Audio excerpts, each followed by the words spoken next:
Nuevo conflicto bélico en el panorama internacional. Estados Unidos, Israel e Irán. El pasado sábado, dentro de la operación Furia Épica, el territorio iraní fue bombardeado. Estados Unidos e Israel aseguran que su principal objetivo era eliminar amenazas militares, interrumpir el programa nuclear iraní y hacer caer al régimen ayatolá. La respuesta de Irán no tardó y contestó bombardeando varias bases militares estadounidenses en Qatar, Kuwait, Jordania o Emiratos Árabes. El espacio aéreo de toda esta zona está cerrada con miles de españoles intentando regresar a casa sin una solución. Expertos en la materia ya apuntan a que Irán estaría a semanas de conseguir la bomba atómica y de ahí el ataque norteamericano. Actualmente solo 9 países mundiales cuentan con esta arma nuclear, entre ellos Estados Unidos e Israel, aunque este último nunca lo habría reconocido. Pero volviendo a Irán, en las últimas horas se ha confirmado que el ataque de Estados Unidos sí acabó con el líder supremo Ali Khamenei, además del jefe del Estado Mayor y del ministro de Defensa. La muerte del líder supremo del régimen del ayatolá ha sumido al país en una crisis política e institucional interna, aunque en un principio no peligra la continuidad del régimen iraní.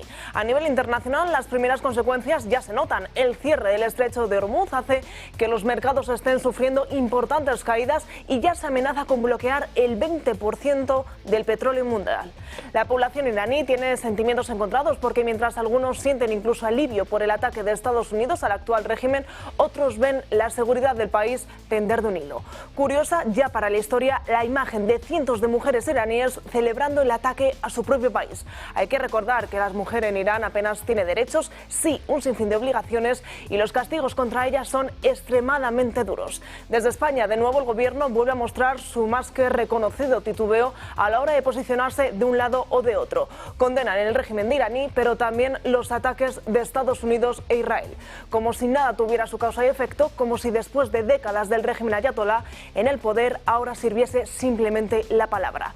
Lo que está claro es que Donald Trump quiere hacer de Irán lo que hace 2 meses hizo con Venezuela, ser el líder de la vuelta a la democracia en unos países donde reina la opresión y la dictadura y los derechos humanos nunca han llegado a existir.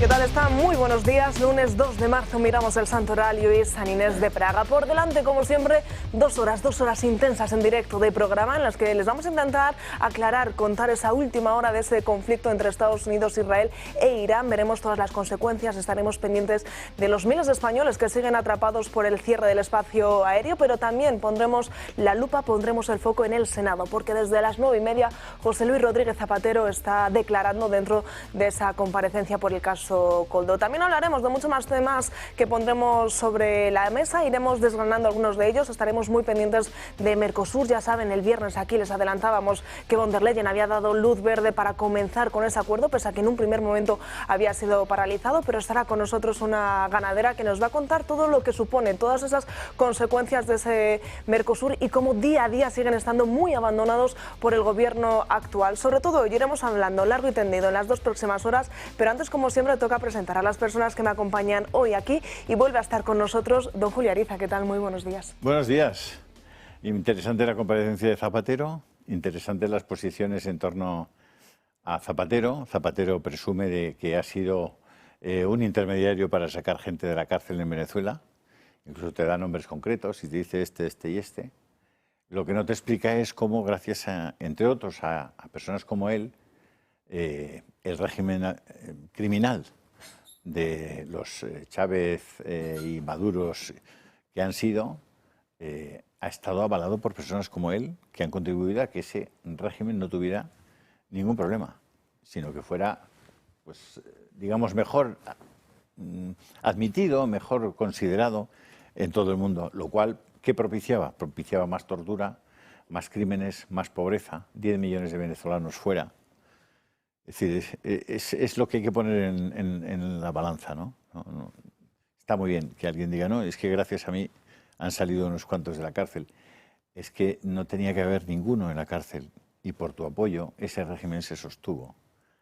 Y esa es la clave, desde mi punto de vista, de ese asunto, ¿no? Y el gran daño que ha hecho Zapatero ha sido enviar al mundo el mensaje de que lo que pasaba en Venezuela era normal, era bueno. Eso es criminal. Y de eso Zapatero es culpable.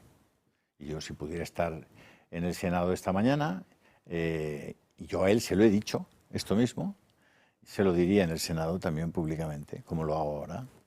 Es lo que yo creo. Si cobró o no cobró, si tiene más dinero, si tiene una mina de oro y tal, como no lo puedo demostrar, pues no lo puedo afirmar ni desmentir. Pero lo que sí puedo demostrar y afirmar es que ha sido cómplice, ha sido uno de los avaladores de un régimen criminal. Fijaos cómo la izquierda es tan sumamente hipócrita que es capaz de denostar al Partido Popular porque hubo gente que estuvo, digamos, apoyando, entre comillas, al gobierno de Franco, ¿no? Entonces, ¿qué hacemos con los que han apoyado al gobierno de Maduro? Porque esos están todavía ahí. Franco murió en el 75. ¿Qué rayos, qué legitimidad tiene la gente de la izquierda cuando se comporta de esa manera, tan desigual, tan injusta, tan arbitraria? Eso es lo que yo pienso. En lo que ha ocurrido en Irán, para mí la mayor sorpresa es que esa multipolaridad y ese nuevo mundo en torno a tres ejes, ni ejes ni nada. Es decir, China no decir nada, Rusia es pasiva, Tovarich, nada. Unos beneficiándose de que el petróleo suba y sobre todo los rusos beneficiándose de que si todo el foco y todas las armas y todos los esfuerzos están concentrados en Irán, no están en Ucrania. Mejor. Los chinos es verdad que tienen un problema con la salida del petróleo por Hormuz, que el 80% del que sale de allí se va a Asia, efectivamente, pero tampoco tienen excesivo problema porque tienen un acuerdo estratégico con Rusia que tiene petróleo para un rato. Y además se lo va a mantener probablemente al mismo precio, en vez de a $85, que es el precio al que se va a poner probablemente, se lo va a seguir vendiendo a 60, a 58. Por los demás, los países árabes, Qatar tiene un oleoducto que sale al Mar Rojo, Arabia Saudita también. ¿Dónde está la multipolaridad? Aquí hay un señor que manda, que tiene una concentración de poder extraordinaria. Y además es que tiene razón. Trump lleva 1 año y 1 mes gobernando y las cosas que ha hecho le dan la razón. Nos ha liberado de dictadores como Maduro, está a punto de liberarnos de dictadores como los Castro, está al borde de liberarnos de los Murillo Ortega en Nicaragua, a cuyos hijos ya tienen empapelados en los Estados Unidos. Nos libró de Bashar al-Assad, sin que Rusia tampoco, por cierto, ni China movieran un dedo. Lo tienen viviendo en una dacha en Moscú. Eso es lo que hay. Es bastante sencillo. Y luego la eficacia indudable e indudada ya de los servicios de inteligencia israelitas, que en los primeros 5 minutos habían liquidado a los 40 primeros ladrones de Irán, pero en 5 minutos, o sea, es que no dejaron ni uno. Pero es que con Hezbollah, en los primeros 3 minutos, liquidaron a todos los dirigentes de Hezbollah. O han liquidado, vamos. Es decir, que son gente que está preparada. ¿Sí? Se lo toman en serio esto de sobrevivir. Sin duda. Josep María Francás, ¿qué tal? Muy buenos días. Bueno, buenos, no tampoco tengo claro que sean buenos, porque eso de las guerras en general no es bueno para nadie, pero... A ver, yo debo ser de los pocos españoles que no vio los premios Goya. Y además tengo que reconocer que no los vi por 2 motivos. 1, porque no sabía ni que estaban, y 2, porque si lo hubiera sabido no los hubiera visto. Pero no tenía ni puñetera idea. O sea que, y en general suelo estar medianamente informado, o me suelo chupar telediarios informativos. No sé por qué no me enteré, pero bueno. De todos modos, a posteriori sí que me he enterado de cosas, ¿no? No sé si ahí apareció la tal Susan Sarandon o fue en otro sitio, no sé, allí, pero había hablado en otro sitio también antes o algo así, no sé. Pero lo que sí he leído es que la preocupación por Irán era alta, la preocupación por lo distante era terrible. Eso suele ser habitual, y la preocupación por Adamuz era inexistente. O sea que ni siquiera hablaron de ello, ¿no? Bueno, eso, a ver, eso es muy propio de egoístas y hipócritas, que es preocuparse por los lejos, no fuera caso que me pidan ayuda, que no puedo ir, y que le den 2 duros o que le zurzan al de cerca, porque claro, eso es muy peligroso, porque imagínate que me pide ayuda, tendré que ir, pues si no queda muy feo. Lo de limpiarse las manos después de saludar al negro que hizo Sánchez queda muy feo, entonces es mejor poner a distancia. Pero después he visto que igual hay un motivo más serio que la hipocresía o el egoísmo, que es que, claro, Irán sí que se puede discutir lo de Irán por el derecho internacional, que para algunos deben ser las tablas de la ley, aunque para otros no sabemos ni qué es. Deberían. Pero en cambio, Adamuz, pues claro, como es España, no entra en el derecho internacional, supongo. Con lo cual puedes prescindir perfectamente de todo lo cercano porque es derecho nacional y ya lo resuelve Sánchez. Pues nada, una vez más han hecho el ridículo y bueno, y nada, pues que ellos sabrán. Ellos sabrán, efectivamente. Miguel Robledo, ¿qué tal? Muy buenos días. Hacía mucho que no contábamos contigo. Buenos días, encantado de... ¿Y el ladrillo? Me lo han robado, me lo han robado.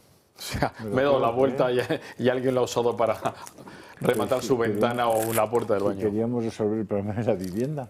Sí, pues hay que irse a por otro tajo e intentar que se descuide uno de los obreros y llevarnos un ladrillo.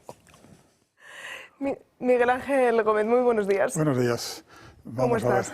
Bien, bien. Aquí pensando un poco lo que se ha dicho ya en ese momento en la mesa, he visto que el subconsciente de mi compañero de la derecha le ha llevado a no ver los previos Goya, porque si no, evidentemente con su nivel de información hubiese sabido cuándo era. Yo no los vi, aunque sabía cuándo era.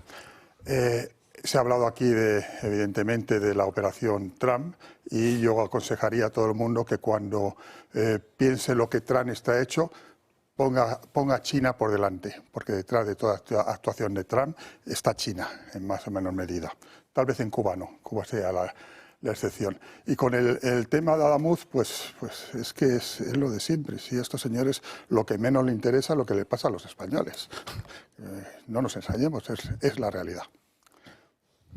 Pues en unos minutos nos vamos a adentrar en todo lo que está ocurriendo en ese panorama internacional con la vista puesta en Irán, en Estados Unidos y en Israel, pero antes vamos a comenzar aquí en España desde la Comunidad Valenciana porque oficialmente ya han comenzado las fallas con esa espectacular mascleta que inaugura los 19 días grandes de fallas en Valencia. Pirotecnia Peñarroja fue la encargada de quemar más de 140 kilos de pólvora en menos de 5 minutos ante miles de personas en la plaza del Ayuntamiento en el arranque oficial de las fiestas que culminarán, como ya saben, como manda la tradición, el 19 de marzo con la crema. La mascleta ha comenzado tras la tradicional orden pronunciada desde el balcón consistorial por las falleras mayor e infantil de Valencia. Entre medias, antes de llegar a ese gran día, 19 días intensos de fiestas falleras con pasacalles, verbenas, ofrendas florales, petardos y buñuelos. Todas unas semanas grandes las que les esperan a todos los valencianos, con las que son pues las fiestas más grandes para todos ellos. Y ahora ya sí nos adentramos en el apartado internacional porque desde el sábado la noticia está en Irán. Ya saben, Estados Unidos e Israel bombardearon Irán y este no tardó en contestar con más bombas en diferentes puntos de bases militares norteamericanas. Vamos a resumirles todo lo que ha ocurrido en estas últimas horas. Tensión en Oriente Medio después de que Estados Unidos junto con Israel desarticularon la República Islámica de Irán, que funcionaba como régimen opresor y que llevaba operando desde hace 37 años, con la eliminación de su líder supremo Ali Jamenei, que desde 1989 fue elegido como guía supremo de los ayatolás, para continuar con una teocracia que ya tiene nuevo guía, donde el líder supremo siempre tiene la última palabra y el órgano de presidencia simplemente acata órdenes. El ataque al régimen ayatolá se efectuó el sábado por la mañana en coordinación de la CIA y el Mossad, según el Departamento de Defensa estadounidense, contra el complejo donde residía el líder supremo, quien acabó perdiendo la vida. Además de este, el jefe del Consejo Nacional de Defensa, el ministro de Defensa y el comandante en jefe del cuerpo de la Guardia Revolucionaria también fueron abatidos para, de esta manera, eliminar de forma progresiva la cúpula militar de la tiranía iraní. En esta línea,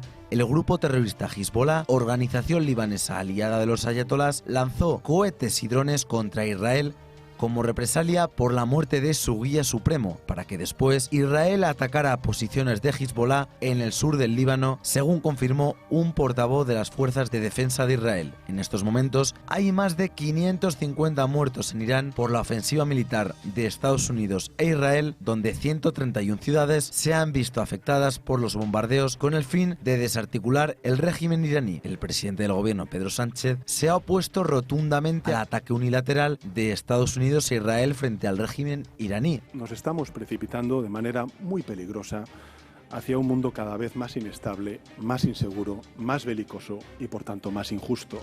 Y ha reiterado el mismo juicio tras la captura de Nicolás Maduro. Todas estas acciones violan el derecho internacional. Por su parte, el ministro de Exteriores, José Manuel Álvarez, también se ha opuesto rotundamente a dicha ofensiva, argumentando que no va de democracia. Según apunta el periódico OK Diario, el futuro de Irán se puede sustentar bajo la casuística de que Estados Unidos llegue a un acuerdo con Irán o que el pueblo reprimido iraní salga a las calles con el apoyo estadounidense e intente tomar el control de su gobierno.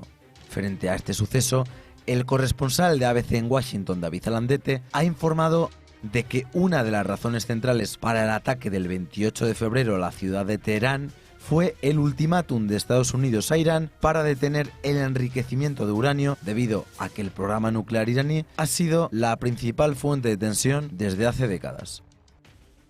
Y la última hora pasaría porque Irán ha bombardeado Jerusalén y como respuesta Israel habría dado esa respuesta directamente atacando Teherán. De nuevo bombardeos, lluvia de misiles entre unos y otros países. Algunos señalan que el principal motivo de este conflicto bélico habría comenzado porque Irán estaría a un paso de conseguir esa bomba atómica. ¿Qué comentario, qué reacciones suscita todo esto que ocurría desde el pasado sábado? Bueno, para empezar, que el señor Trump nos engañó, porque en el último ataque que se planteó nos dijo que se había destruido toda la estructura por la que Irán podía conseguir la bomba atómica, y no ha pasado ni un año cuando se ha demostrado que no era así, o aparentemente no era así, cuando se justifica el ataque.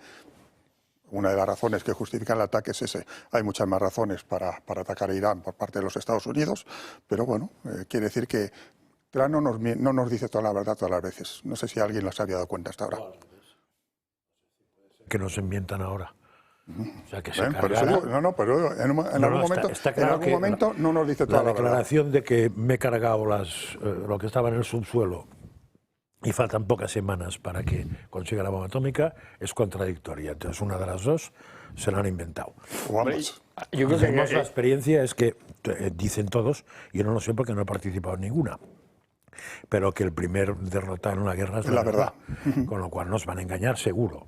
Y no sé, por ejemplo, una cosa que yo no acabo de entender, supongo que me la explicaríais, pero me cuesta mucho, es lo del estrecho de Hormuz. O sea, según esto, como cierran el estrecho, el petróleo se va a poner por las nubes porque pasa por ahí el 20% del petróleo mundial. Y después te dicen que ahí pasa el 80% del petróleo que va a China. ¿De dónde viene el petróleo que va a Europa? No creo que venga mucho de allí, porque en general está viniendo de Estados Unidos. Estados Unidos, que sepa yo, es absolutamente independiente de cualquier petróleo. Tiene petróleo de sobra. Arabia Saudita no pasa por allí, ¿no? ¿Qué? El que sale de Arabia Saudita o de Qatar, el gas que tal, no pasa Pero por viene allí. aquí. Claro, de Qatar compramos nosotros gas. El Claro. precio- Y viene en barco. Viene en barco. El precio Pues del Estados petróleo. Unidos estará aplaudiendo con las orejas porque es el que nos quería vender gas. Estados Unidos siempre aplaude con las Claro. orejas. Claro, si te parece, van a ir contra sus propios intereses. El precio del petróleo se verá influido por el hecho de que en Irán se deje de producir petróleo, pero eso ya se va a compensar con un aumento de la OPEC de forma dicho que considerable, aumentan, sí. con lo cual no está claro que el precio del petróleo se vea afectado. Lo que sí se puede ver afectado por el paso de Hormuz es el tráfico del comercio internacional, que todo el comercio internacional que viene de China sí pasa por el extremo de Hormuz, y si no pasa por ahí tendría que circunvalidar África. Ese sí es el problema, pero eso solamente Eso ya pasó con los hutíes, Claro, pero ¿no? eso no, con los hutíes No, nunca han tenido la fuerza los hutíes decían que no podía pasar un colapsar el puñetero estrecho. barco por ahí. Con 4 bombardeos se solucionó ese tema. El problema es que si dura mucho sí puede afectar al comercio internacional, pero es que no sabemos cuánto va a durar. Con lo cual, bueno, hay incertidumbre, pues, y la incertidumbre supone que las bolsas bajan, que está la expectativa, pero hasta que dentro de una semana o dos sabemos, no podemos saber realmente no sé qué, cuáles son las consecuencias económicas reales. No me fío de las nadie. que se permanecen en el tiempo. Eso hace bien, yo tampoco me fío de nadie. Porque ayer salió la noticia de las niñas muertas en un colegio a las 8 de la mañana, en un sábado en Teherán, y no se lo cree nadie, pero es que en simultáneo sale otra de que han matado no sé cuántos, no sé dónde, que no sé qué. Después salieron unas fotos de una gente muerta y asesinada y resulta que eran de hace 10 años. O sea que... Bueno, eso es como cuando el amigo Puente sacó las fotografías del colapso en el metro de Madrid y eran del metro de Nueva York, me Por parece. eso, fíjate de todo esto. Vamos a escuchar a Miguel. Aquí hay varias cosas, ¿no? Yo lo que creo que primero hay que agradecer a los pseudoanalistas es que no nos estén diciendo que Estados Unidos ha ido a por el petróleo de Irán, como ocurría en el caso de Venezuela. En segundo lugar, todo apunta a que en crisis similares, de cierre, de posibles cierres de estrechos y de canales y tal, duran poco, y no hay que olvidar que es un magnífico momento también para la especulación. Claro. Es decir, es un momento para subir, bajar. Alguien se informa. Porque evidentemente el 90% del petróleo que pasa por ahí, del petróleo iraní, se va para China. Claro, China tiene unas reservas enormes que le permiten aguantar meses, aparte que tiene a Rusia. Pero si eso se acabara, pero estamos hablando de un conflicto a largo tiempo, China tendría que ir a otros mercados a buscar ese petróleo y eso pondría una subida. Por tanto, y luego en el estrecho de Hormuz, si es que ellos no necesitan cerrarlo, si con que ocurre lo que pasa ahora, que tires un par de pepinazos y crees una sensación, tanto las aseguradoras como los fletes se van a disparar. Hoy ya está disparado, hoy ya ha subido un 60%, creo que es 60 o 70% el precio, o se ha triplicado, perdón, el precio de un barco entre China y Europa. Los fletes y seguros, que evidentemente pues son miedosos y tienen lógica, y dicen, no nos compliquemos la vida por ahí. Ahora, todo lo que indica cuando se atravesó aquel otro petrolero es decir, yo creo que Estados Unidos tiene una capacidad, Estados Unidos, Israel, más todas las narices que han tocado los iraníes, porque claro, es que los iraníes han tocado suelo catarí, Bahrein, Arabia Saudí, Kuwait y Chipre / Inglaterra. Es decir, ahí hay muchísima gente que en un momento dado, puestos en línea de combate, ¿cuánto puede aguantar la Fuerza Aérea iraní? Pues entre poco y nada. ¿Cuánto pueden aguantar sus baterías? ¿Cuánto pueden aguantar que los satélites de los Houthis, Hezbollah, todo lo que tú quieras por ahí lancen? Pues muy poquito, ¿no? Pues muy poquito. Yo creo que esto va a ser una misión continuada y que el efecto va a estar limitado. De momento, hombre, gran tensión, cierto pavor, pero si miramos con respecto a los últimos años, ha ocurrido cosas no exactas, no tan graves, pero con cierta similidad, y que ha durado las subidas y bajadas de las subidas de petróleo, 15 días, 20 días. A nosotros, ¿qué más lo que nos preocupa? El gas licuado. España vive del gas licuado. Aparte de lo que nos pase a Argelia, tenemos una de las flotas más importantes de metaneros del mundo, ¿no? Eso es lo que nos puede afectar, ¿no? Con lo cual yo creo que, en fin, que más allá de todo este si son ruido, barcos, les dará igual ir ahí que irse a Estados Unidos a cargar. Bueno, si pero es barcos, que pero vienen de esa zona, es decir. Vamos a intentar comprender un poco mejor todo lo que está pasando en el panorama internacional y lo vamos a hacer de la mano de Gustavo Arístegui, diplomático, es embajador de España y escritor. ¿Qué tal? Muy buenos días.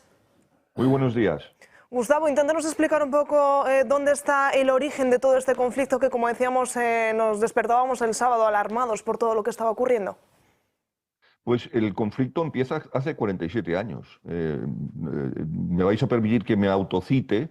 En mi artículo de ayer en La Razón, en la doble página que escribo todos los domingos, escribo justamente sobre los 47 años de régimen de terror. Y son 47 años ininterrumpidos, que ha ido a cada vez a más. Justamente la actitud meliflua, cobardona de Occidente en general con respecto a Irán a lo largo de todos estos años, o incluso muchas veces, yo diría que hipócrita, ha servido para que este régimen no solamente no se modere, no solamente no entre a formar parte de la comunidad de naciones como un miembro más respetuoso del derecho internacional y de las más mínimas normas de convivencia y de respeto a la vida, a la libertad o la libertad religiosa, por ejemplo, sino que ha sido cada vez peor. Su intervención en diferentes partes del mundo se ha ido ampliando desde los años 90 hasta ahora. Hay centenares de miles de personas afectadas por este régimen, y no solo los propios iraníes.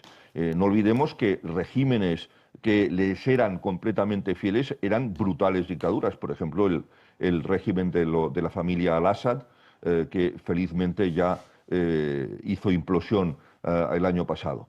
Bien, lo que me parece terrible es que Occidente no haya aprendido de la historia. Veo unas declaraciones que me parecen francamente escandalosas. El ex embajador británico en Irán haciendo gala de un síndrome de Estocolmo pro-iraní verdaderamente vomitivo, si me permitís la expresión. Las primeras declaraciones de Macron o del propio Merz, también navegando entre dos aguas, no sabiendo muy bien qué decir, hasta que les han golpeado a ellos y por supuesto dicen que se reservan el derecho a responder. Bueno, lo que era inaceptable, los ataques israelíes y estadounidenses contra Irán, ahora son perfectamente razonables. Bueno, no olvidemos que Irán no ha dejado de atacar intereses tanto de Israel como de Estados Unidos, como de países que nada tienen que ver en su guerra de Oriente Medio con sus enemigos, que son en su mayor parte árabes, musulmanes, suníes, e incluso árabes, musulmanes, chiíes moderados,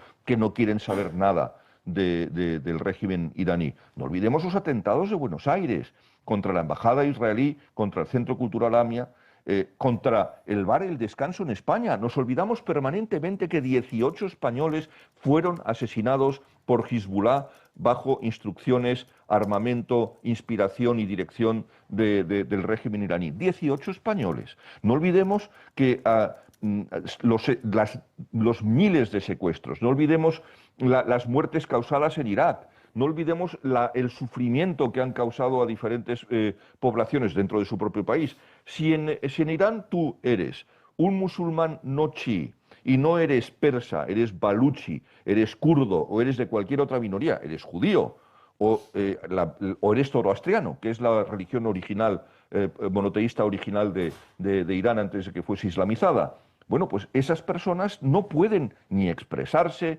ni vivir en libertad. Pero si tú no formas parte de la oligarquía, que es un 15% de la población iraní, tampoco. Es decir, de los 90 millones de habitantes que hay en Irán, podemos decir, sin miedo a equivocarnos, que hoy 15 millones, a lo máximo 20, son o viven o son partidarios del régimen de los ayatolás. Ahora bien, el país tiene una dualidad administrativa que es un verdadero cáncer. Está completamente en metástasis en los órganos principales del Estado. Es muy difícil separarlo, porque para cada órgano normal que cualquier Estado tiene, la revolución islámica tiene otro que le replica y que tiene más poder que el órgano constitucional. Me explico. Por ejemplo, el jefe del Estado, que es el presidente de la República, no es el jefe del Estado. El verdadero patrón de la cosa es el líder de la Revolución Islámica, el que acaba de ser eliminado, o su sucesor. Su entorno es el que de verdad manda.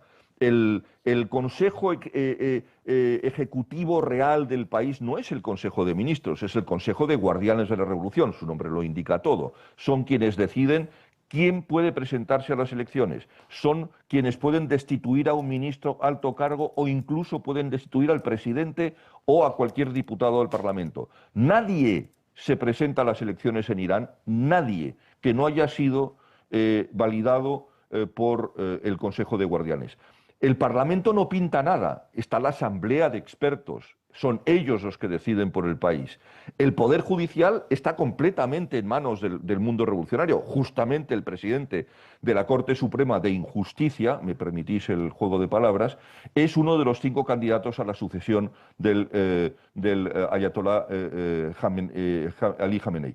Pero es que además, como ocurre con todos estos regímenes torticeros, ni siquiera cumplen su propia constitución, exactamente lo mismo que hacía Hugo Chávez o Nicolás Maduro o ahora los perversos hermanos Rodríguez, incluido el psiquiatra Jorge Lecter Aníbal Rodríguez. Bien, pues no olvidemos que el ayatolá Ali Khamenei fue elegido en contra de la constitución iraní, porque cuando muere el imam Khomeini, él ni siquiera era gran ayatolá con marja, que son 3 en el mundo, y son, según la Constitución y por expreso deseo del Imam Khomeini, los únicos que pueden acceder al liderazgo de la República Islámica. Entonces, este tipo que era Ayatollah Islam, ni siquiera Ayatollah, lo nombran de un día para otro Ayatollah, de un día para otro Gran Ayatollah, y de un día para otro le otorgan Marja, que es la autoridad religiosa máxima en el mundo chií. Claro, si hacen trampas hasta en eso, hacen trampas incluso contra sí mismos, ¿qué podemos esperar? No es de recibo, no es de recibo el que se diga que no ha habido provocación por parte de Irán para que se hayan justificado los ataques. Vamos por partes. Primer asunto. Irán no aceptó jamás las 3 condiciones de la negociación, primero en Omán y después en Ginebra, para que se le levantaran las sanciones y para evitar la intervención militar. Primero, no renunció nunca a su programa de misiles. Estaba desarrollando cada vez misiles más sofisticados, más precisos, de mayor alcance, tanto de crucero como balísticos, como drones suicidas, que por cierto, son los que están causando estragos en Ucrania, enviados por Rusia, que es uno de los principales clientes de la industria militar iraní que existe. Bien, línea roja, decía el fallecido gran líder de la revolución. Línea roja, los misiles. Bien, vale. Segundo tema. Deje usted de apoyar a grupos terroristas en la región, deje usted de apoyar a Hamas, deje usted de apoyar a Hezbollah, deje usted de apoyar a Hezbollah sirio, deje usted de apoyar a las milicias terroristas chiíes proiraníes en Irak, deje usted de apoyar a los grupos terroristas proiraníes en Pakistán, en Afganistán y en Asia Central. Deje usted de desestabilizar a sus vecinos, utilizando a la parte adoctrinada de las minorías chiíes de Kuwait, 25%, Arabia Saudí, 19%, Bahrein, 70%, Qatar, 10%, Emiratos Árabes Unidos, 15% y muchos más en Omán. ¿Qué podemos esperar de un país que ataca a Omán horas después de que su ministro de Exteriores había estado de cháchara amigable con el ministro de Asuntos Exteriores omaní y que había sido el intermediario principal entre Estados Unidos y Gustavo, Julio Irán? Ariza, ¿cómo estás? Muy bien, don Julio, ¿cómo estás, querido? ¿Qué tal? Estás casi desbordándonos con tanta información y tan precisa. Yo quería sacarte un poquito de lo más concreto de la situación en estos países, con lo que hemos comentado aquí al principio. No sé si nos has escuchado, en el sentido de que, quizás hay gente a la que le ha sorprendido la escasísima reacción de China y de Rusia ante esta operación conjunta de Estados Unidos e Israel. ¿Puedes comentarnos un poquito esto? Está muy bien traído, Julio. Estaba escuchando también un comentario muy acertado sobre el tema del petróleo y el número de enemigos a los que se ha atacado de manera absurda, porque eso también demuestra que no tienen en este momento gente con experiencia al frente del Estado y que han actuado con el furor de la rabia momentánea. La última hora nos dice que hay una refinería en Arabia Saudita que acaba de ser bombardeada por Irán. Sí, bueno, primero la cerraron ante el riesgo de que fuese bombardeada. La cerraron esta mañana pronto, en nuestra madrugada, a primera hora de la mañana, justamente para evitar que si era bombardeada tuviese consecuencias catastróficas. Pero no olvidemos que estos tipos no están atacando, como dicen los medios de comunicación españoles, las bases americanas por todas partes. Están atacando sobre todo objetivos civiles en el Golfo. Los aeropuertos civiles, los puertos civiles, barrios residenciales. En fin, no hay nadie que pueda ponerse del lado de un régimen de estas características. Incluso cuando Putin ha hecho unas declaraciones, las ha hecho con la boca pequeña y China también. Pero hagamos el análisis geopolítico de lo que implica para China este asunto.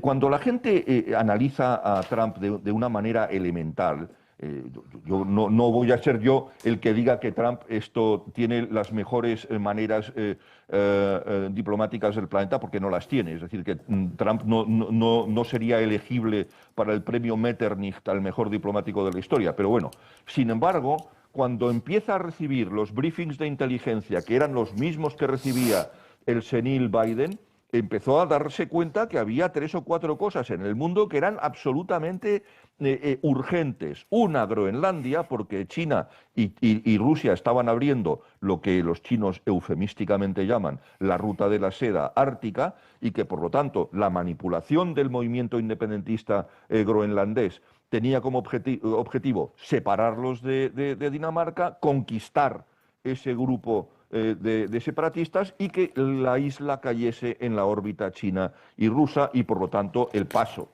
de los buques mercantes y de guerra de uno y de otro estaba expedito, porque en este momento resulta que el paso que se llama Yuk, Groenlandia, Islandia y Reino Unido, en su acróstico en inglés, está controlado por la OTAN íntegramente. Groenlandia, Dinamarca, por lo tanto OTAN. Islandia, aunque no tenga ejército, es miembro de la OTAN, porque muchas veces he leído también en los medios españoles que Groenlandia es un país neutral, que también es una cosa increíble, no, porque no tiene ejército, pero es miembro de la OTAN. Y después el Reino Unido, y esos pasajes obviamente son muy complicados, aunque todavía tienen capacidad. El Canal de Panamá, obviamente, el Estrecho de Bab el-Mandab, justamente donde China, casualidad, el Estrecho de Bab el-Mandab es el que cierra, o que es el punto de estrangulación que pasa desde el Golfo de Adén al Mar Rojo hacia el Canal de Suez, es decir, una vía fundamental en el mundo, y el Estrecho de Bab el-Mandab, los chinos están construyendo, o están finalizando, mejor dicho, la construcción de una macrobase aeronaval allí. Y China tiene una vulnerabilidad absoluta. Me mandaba un amigo mío, analista, esta mañana, que China estaba tratando de controlar los puntos de estrangulamiento del mundo porque controlaba el Estrecho de Malaca. Bueno, justamente no. Es que porque China no controla el Estrecho de Malaca, porque China tiene auténtico pánico de que se le cierre el Estrecho de Malaca, porque por ahí pasa el 85% de sus importaciones y exportaciones. Entonces, el juego geoestratégico de Estados Unidos es justamente que las alternativas energéticas chinas eran Venezuela e Irán, y hoy, si las cosas salen bien, todavía no están en curso y no han terminado, pues obviamente Estados Unidos le habría cerrado el grifo a los chinos vía Venezuela y vía China. Pero es que además el Estrecho de Malaca, como estaba diciendo, los países ribereños del mismo, 2 son aliados de Estados Unidos, Singapur y Malasia, y el tercero, Indonesia. El presidente Prabowo, que es un tipo que me gusta mucho y que me parece muy interesante, exministro de Defensa y ahora presidente de la República de Indonesia, se ha hecho íntimo amigo de Trump, con lo cual es que todas las señales de alarma han sonado juntas en Pekín, y por eso Pekín, aprovechando que Estados Unidos y Occidente estaba enredado en Oriente Medio, anunció no que iba a intervenir en ese conflicto, sino que cualquier amago de intervenir en su parte del mundo sería considerado como una agresión. Y una reflexión más. El único gesto inamistoso que ha hecho China en estos días, y que es muy grave, es que en plenas negociaciones entre Irán y los Estados Unidos le vendió misil antibuque supersónicos a Irán. No creo que hayan llegado todavía, pero la venta se había hecho ya y se anunció. Imaginemos por un instante que los iraníes hubiesen recibido ya los misiles antibuques supersónicos contra los que hay muy difícil defensa, los hipersónicos ya ni digamos, por supuesto, y que un barco, Dios no lo quiera, de guerra estadounidense es hundido por un misil chino. Es que tenemos una muy gorda liada en ese momento. En consecuencia, yo creo que China está actuando con una prudencia, obviamente, bueno, en fin, es un régimen que es lo que es, pero China es también un país que tiene unos ritmos y un cálculo del tiempo que es muy distinto al de las democracias occidentales. Siempre nos acordamos de la gloriosa frase del teólogo, que no politólogo, estadounidense James Freeman Clarke, que es el autor de la frase de la diferencia entre el hombre de Estado y el político, que el político se preocupa de las siguientes elecciones y el hombre de Estado de las siguientes generaciones. Bueno, los chinos, aunque no vivan en un régimen democrático, siempre están pensando en el largo plazo, nunca están pensando en el corto plazo. Y por eso China en este momento está actuando con esa prudencia, porque a pesar de la bravuconada de su discurso, sobre todo desde que Xi Jinping está en el poder, sabe hasta dónde puede llegar. Pues Gustavo, muchísimas gracias, nos ha resuelto muchas dudas. Teníamos un sinfín de preguntas aquí, pero yo creo que prácticamente nos las ha resuelto todas las que teníamos. Volveremos a conectar con usted en los próximos días para ver cómo evoluciona todo este conflicto. Muchísimas gracias. Un abrazo para todos. Mejor informados del mundo en este tema, Gustavo. Muchísimas gracias. Gracias, Julius. Un abrazo muy fuerte para ti. Eres una clase magistral.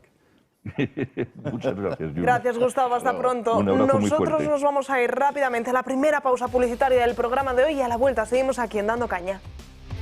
12:15, dejamos de momento de lado esa política internacional y antes de adentrarnos en la política nacional y autonómica nos vamos a charlar con el Club de Amigos.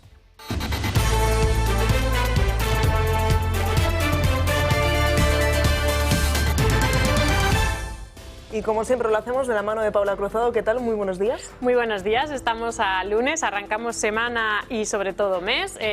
Nada, decirles a todos nuestros telespectadores, recordarles que mañana martes 3 de marzo tenemos la segunda sesión del ciclo de Leyenda Negra que estamos llevando a cabo con Javier Sardón, que la verdad es que está siendo una auténtica maravilla y un éxito. Hablaremos de, bueno, estamos analizando esa leyenda negra antiespañola, pero sobre todo nos vamos a centrar en esta segunda sesión en el reinado de Felipe II. Pues analizaremos cuáles fueron sus enemigos, como por ejemplo cómo le traicionó su secretario Antonio Pérez. También hablaremos que se convirtió en un enemigo a batir sobre los protestantes. Lo haremos todo, como digo, el próximo martes, día 3 de marzo, a las 7:30 de la tarde, tanto de forma presencial como de forma online. Para apuntarse lo pueden hacer a través de nuestro teléfono del Club de Amigos, el 91-616-2464, a través de nuestra página web o a través de nuestro correo electrónico. Y no quiero, bueno, pues perder la oportunidad de recordarles a todos ustedes la importancia que tienen nuestros socios, la gente que nos ayuda a hacer este medio de comunicación, bueno, pues seguir hacia adelante, porque como saben ustedes, nosotros no tenemos ninguna ayuda económica estatal, como ese 35%, que no sé si saben que han aprobado hace relativamente pocos días, para esa publicidad institucional que reciben todas las telepedros, que no somos nosotros. Nosotros lo que recibimos es el cariño y el apoyo de todos nuestros socios, así que animo a todas las personas que nos oyen día a día que se hagan socios del Club de Amigos, que nos ayuden económicamente a seguir en este proyecto, a ser cada vez más fuerte y sobre todo a tener cada vez más cobertura. También a todos los socios que nos dicen muchas veces, pero ¿cómo os puedo ayudar si yo ya soy socio? Pues hablando de nosotros, convenciendo a sus amistades a que se hagan socios, trayendo a otro socio bueno, pues al Club de Amigos, que se acerque, que nos apoye, porque al final, bueno, pues boca a boca vamos llegando a cada vez más gente y cada vez la gente nos va conociendo más, que es algo muy importante para nosotros. Otra opción también de ayudarnos, que también bueno, pues cuenta, es acudiendo a nuestras actividades, que están hechas para socio y no socio, adquiriendo nuestro, bueno, merchandising, que muchas veces don Julio habla de esa colección de Ana Catalina de Emmerich preciosa, que es un regalo muy importante, pues ahora que va a ser el Día del Padre, os acerca la Semana Santa, es una lectura que la verdad es que nos la piden una y otra vez. Hay muchísimas formas para ayudar, pero sobre todo, y es muy importante, que entre su círculo de amistades acerquen al Club de Amigos, acerquen a hacerse socio, o ese padre que siempre nos ve y que nunca se anima a darse de alta, pues que le regalen esa alta por el Día del Padre, que la verdad es que no se van a arrepentir. Yo solo digo que si cada uno de los socios nos traen otro socio, un vecino, un íntimo amigo, Radio Libertad se escuchará hasta en las Islas Chaparinas. Sin ninguna duda. Y como curiosidad, el viernes estaba aquí Julia Victoria y en una de esas rutas que está haciendo con el partido vio como una vecina, no me acuerdo ahora mismo del pueblo, llevaba uno de los relojes del Toro Televisión. Claro. Le llamó la atención, nos hizo fotos. A ver, de hecho, que hay mucha gente que nos ve, muchísima gente que nos ve. Sin ninguna duda. Yo soy testigo porque voy por la calle y me encuentro con muchísimas personas que están, pues, que están agradecidas porque pueden estar, seguramente no están al 100% de acuerdo con nosotros, o por lo menos conmigo, y que además que cada uno de nosotros somos de nuestra padre y de nuestra madre, y por tanto tenemos discrepancias, y eso es bueno.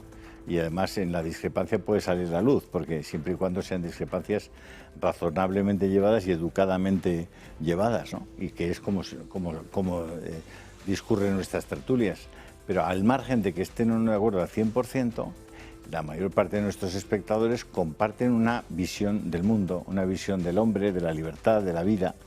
Y eso es muy difícil de encontrar en los medios de comunicación españoles y en muchos medios occidentales que han pasado por aceptar cosas que están mucho más cerca de la psiquiatría que de la razón. Nosotros pretendemos estar más cerca de la razón que del tratamiento psiquiátrico. Y bueno, claro, eso para muchos les hace pensar que los que estamos en tratamiento o deberíamos psiquiátrico somos nosotros. Y esto, al final, bueno, la verdad es la que suele imponerse, ¿no? Y por el momento parece que lo que llevamos defendiendo años, en términos porcentuales, está creciendo imparablemente, porque resulta que es lo que la gente ve y lo que la gente siente. Pues sí, la verdad es que muchísima gente nos da las gracias por estar y nosotros les damos las gracias por ayudarnos. Pero para que, como dice don Julio, podamos seguir creciendo y sobre todo sigamos siendo ese resquicio de esperanza y de libertad, necesitamos su ayuda. Así que por favor se pongan en contacto con nosotros en el 91-616-2464, que le informaremos de todas las formas que tienen ustedes para ayudarnos. Nosotros llamamos y nos decís, oye, llamar a Pepe, que Pepe es amigo mío, ha dicho que sí, que le llaméis. Nos ponéis un correo electrónico, llamar a tal persona que está interesada, y aquí se hace la llamada. Claro, y si recibís una llamada nuestra diciendo, oye, ¿conocéis a alguien que pueda estar interesado en hacerse club de amigos? Pues vamos a potenciar mucho esa línea, porque claro, no nos vamos a ir a los votantes de Podemos para pedirles que nos ayuden, porque nos podríamos encontrar con un B-52 sobre nuestras cabezas. Entonces sí, a la gente que piensa como nosotros, sí que le decimos que tomen conciencia de que al final tener un medio de comunicación que tenga la mayor cobertura posible cambia la sociedad. Cambia la sociedad de nuestros hijos, de nuestros nietos, cambia la sociedad. Sin eso es muy complicado. Sin duda. Pues Paula, como siempre, muchísimas gracias por traernos la última hora y también por contarnos todas estas detalles, todas estas actividades para que la gente se apunte y sobre todo para que entre a formar parte de la gran familia que somos. Pues muchísimas gracias a vosotros por estos minutitos y yo me voy arriba a seguir con nuestros socios y con todas las llamadas que tenemos por delante. Pues venga, nosotros continuamos aquí y nos adentramos en la política nacional, porque ¿qué pasaría si hoy se celebrasen elecciones nacionales? Pues Sigma 2, para el periódico El Mundo, ha publicado uno de esos sondeos de este primer mes de estos primeros días del mes de marzo, y ahí lo están viendo, porque el Partido Popular perdería diputados con respecto a los que tiene actualmente. El Partido Socialista también, algo que se viene repitiendo en las últimas encuestas. La gran noticia estaría ahí en Vox, con 64 diputados que obtendrían, ya saben que actualmente tiene 33, Sumar se quedaría en 14, le da una ligera subida con respecto a los últimos barómetros que habíamos conocido, y otra de las noticias podría estar en Junts, porque se quedaría en 3, ya recuerdan, actualmente tiene 7 diputados. ¿Qué os parecen estos sondeos, Miguel Ángel? Bueno, yo no me creo nunca ningún sondeo, ni el del CIS. Las únicas encuestas en las que yo, analizándolas, veo que se acercan más a la realidad, justamente son las que no se pueden publicar, que son las de la última semana, ¿no? Se pueden cometer tantas torpezas, y el PP, por ejemplo, es el especialista en cometer torpezas en las campañas electorales, que todo esto pues, se puede garete. Las elecciones las carga el diablo y a saber en qué acabará todo. Lo ideal sería saber cuándo son y que fuese lo antes posible. Miguel Robledo. Bueno, yo creo que como tenemos encuestas hay que comentarlas, y lo que sigue siendo llamativo, noticioso, yo creo es que el Partido Popular, lejos de seguir ganando, según esta encuesta, retrocede, ¿no? Es cierto que estamos todavía lejos o es una incógnita cuando va a haber elecciones, pero en el peor de los casos estamos a 14 meses aproximadamente, 14, 15 meses, ya queda poquito, ¿no? Pero a mí me parece ese dato preocupante, ¿no?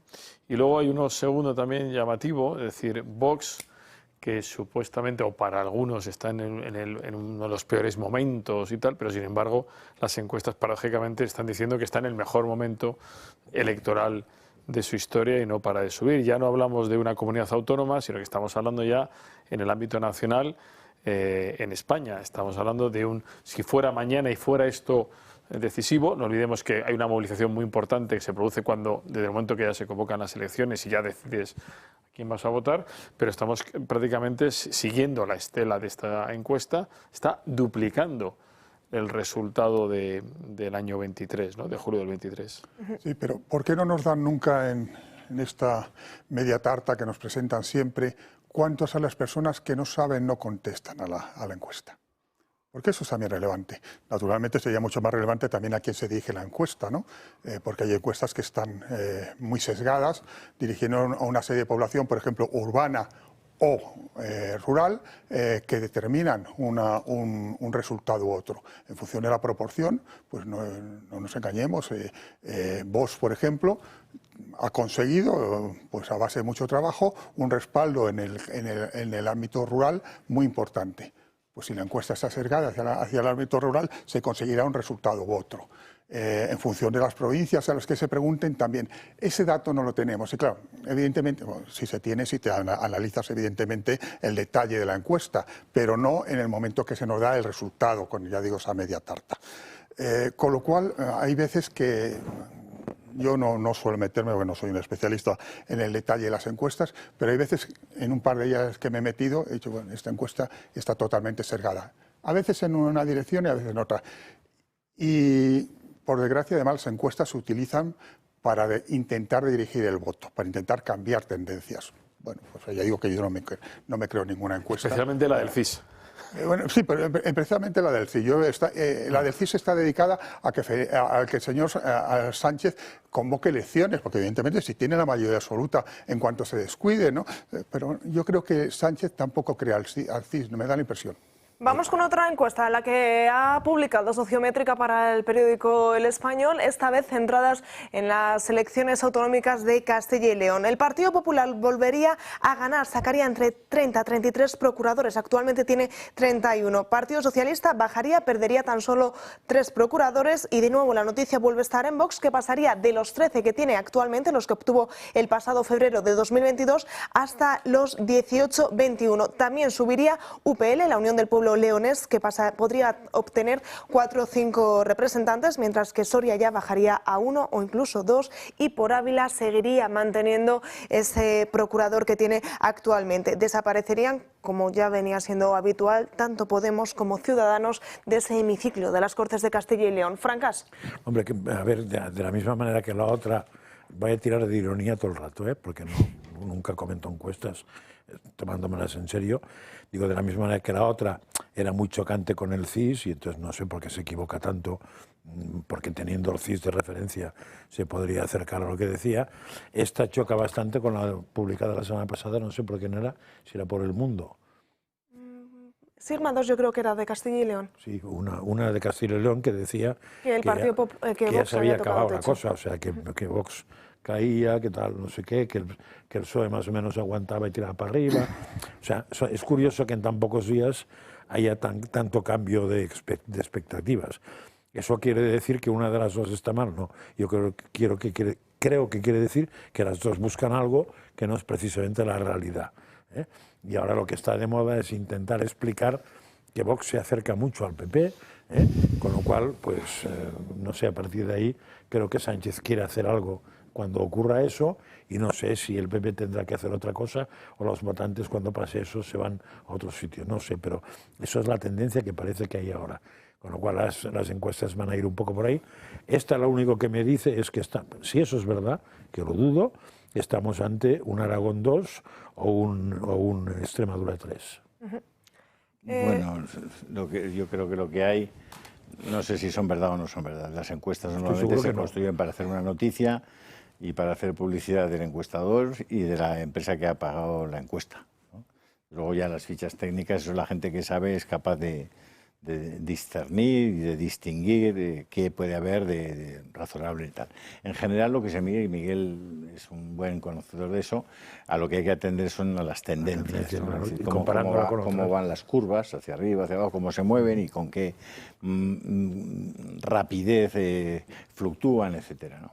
Y luego, como también Miguel conoce muy bien, en una campaña electoral pasan ahora muchas más cosas que las que pasaban antes, Y lo que antes era muy difícil de variar en una campaña de 15 días, hoy es que le da la vuelta, o sea, como ocurrió en el 23, por ejemplo, ¿no? Y le da materialmente la vuelta a una encuesta. Y luego está la realidad. Y la realidad es la que sigue siendo. Los ganaderos siguen teniendo su realidad y por eso están como están. Los agricultores españoles están como están. Jóvenes. A los que les han ocupado una vivienda están jodidos y no encuentran soluciones. Los jóvenes están como están, se van de España, muchos de ellos. No tienen salarios dignos, no es posible, no tienen dónde vivir. Están como están. Y los que están en barrios que hasta ahora eran barrios donde la gente podía pasear, sus hijas podían volver de casa a una hora normal, sin tal. Ya no pueden pasear. No pueden. Siguen llegando ilegales constantemente, que son inmediatamente dispersados por la geografía española y incrementan los costes que van en detrimento al mismo tiempo de las posibilidades que tienen los españoles de tener ingresos y de tener alguna ayuda, la gente más vulnerable además. Esa es la realidad.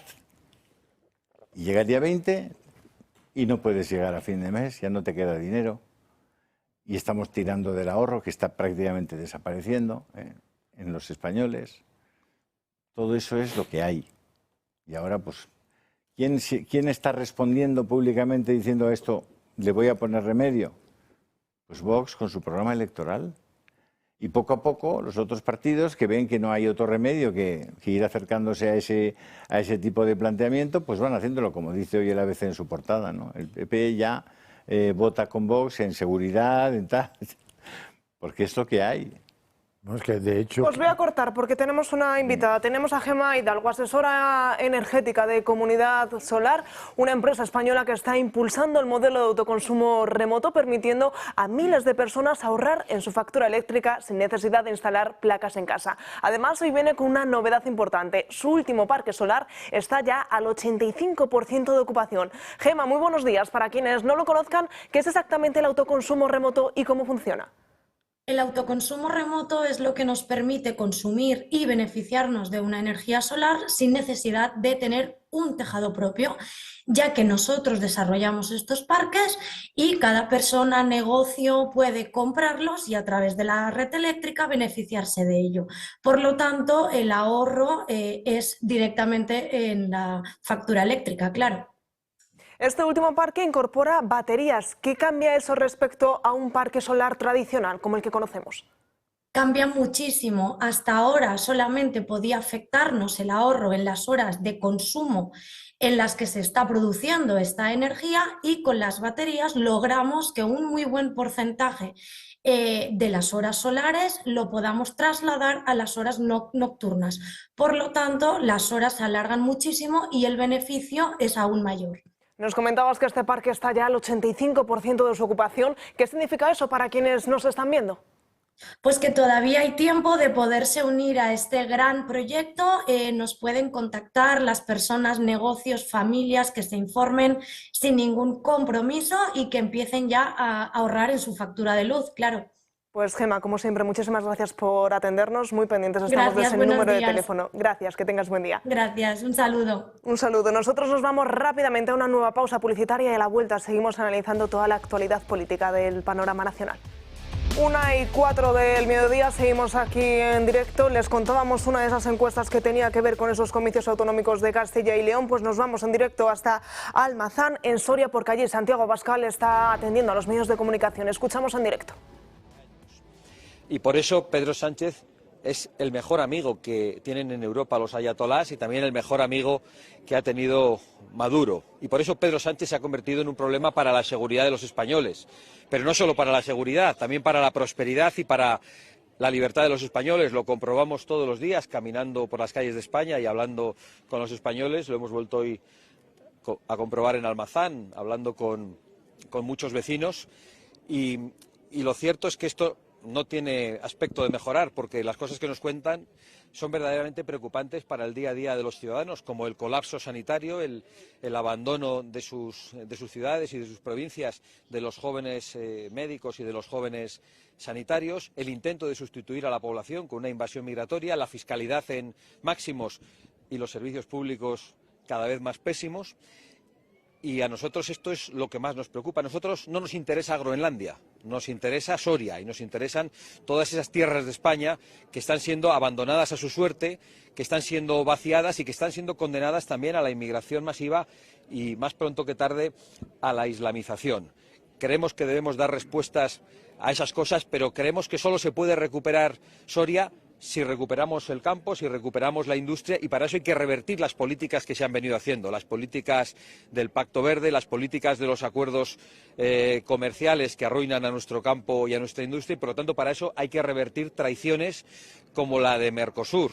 Y yo por eso me vuelvo a comprometer a impulsar un referéndum nacional sobre Mercosur cuando esté en nuestra mano, o que se exija desde los gobiernos regionales que dependan de nosotros y finalmente tenemos acuerdos después de todos estos procesos electorales. Eso es lo que nosotros vamos a proponer, vamos a intentar revertir esas políticas, y nos preocupa mucho que aquellos que han traicionado al campo, que han traicionado a la industria y que están traicionando a la España vaciada, no solo compartan políticas con Pedro Sánchez y con el Partido Socialista, sino que parece que también han comenzado a compartir modos de actuar en política, porque el señor Mañueco parece que quiere hacer lo mismo que Pedro Sánchez, anunciando cheques y regalos de dinero en mitad de la campaña electoral, y estas maneras ya se las habíamos visto utilizar al presidente del Gobierno. En este caso intentando comprar a los jóvenes, pero yo creo que los jóvenes no se dejan comprar por un cheque y por unas migajas, sino que quieren un futuro en su propia tierra, quieren poder tener un trabajo en su tierra, acceder a una vivienda y formar una familia. Y eso, que es muy ambicioso, es a lo que nosotros queremos dar respuestas. Me pongo a su disposición para contestar a cualquier pregunta. Ha dicho textualmente que no van a aceptar lecciones de quienes, según él apunta, no saben arreglar ni su propia casa. ¿Qué valoración hace de estas palabras? Bueno, no creo realmente que el señor Feijóo quiera tener conmigo un debate sobre los problemas internos de su propio partido. Francamente no creo que quiera tener ese debate el señor Feijóo. Podría darle incluso algún consejo, pero bueno, supongo que tampoco lo necesita porque ya se los debe dar el señor Aznar. ¿Qué hace sobre Pedro Sánchez? Aznar continúa diciendo que ustedes mantienen conversaciones fluidas con el PSOE. ¿Qué responde a ello? Pues yo continúo diciendo que el señor Aznar miente otra vez. Y es muy preocupante ver mentir de esa forma a un expresidente del Gobierno, y sobre todo escucharle afirmar que nosotros tenemos diálogo con un Gobierno al que no le estrechamos ni la mano ni le saludamos, cuando el propio partido del señor Aznar tiene acuerdos con el Partido Socialista en Bruselas, tiene acuerdos en España en lo que tiene que ver con el reparto del Poder Judicial, de las comisiones parlamentarias, y tiene acuerdos también en algunas ciudades y en algunas muy importantes para nosotros, como la ciudad autónoma de Ceuta.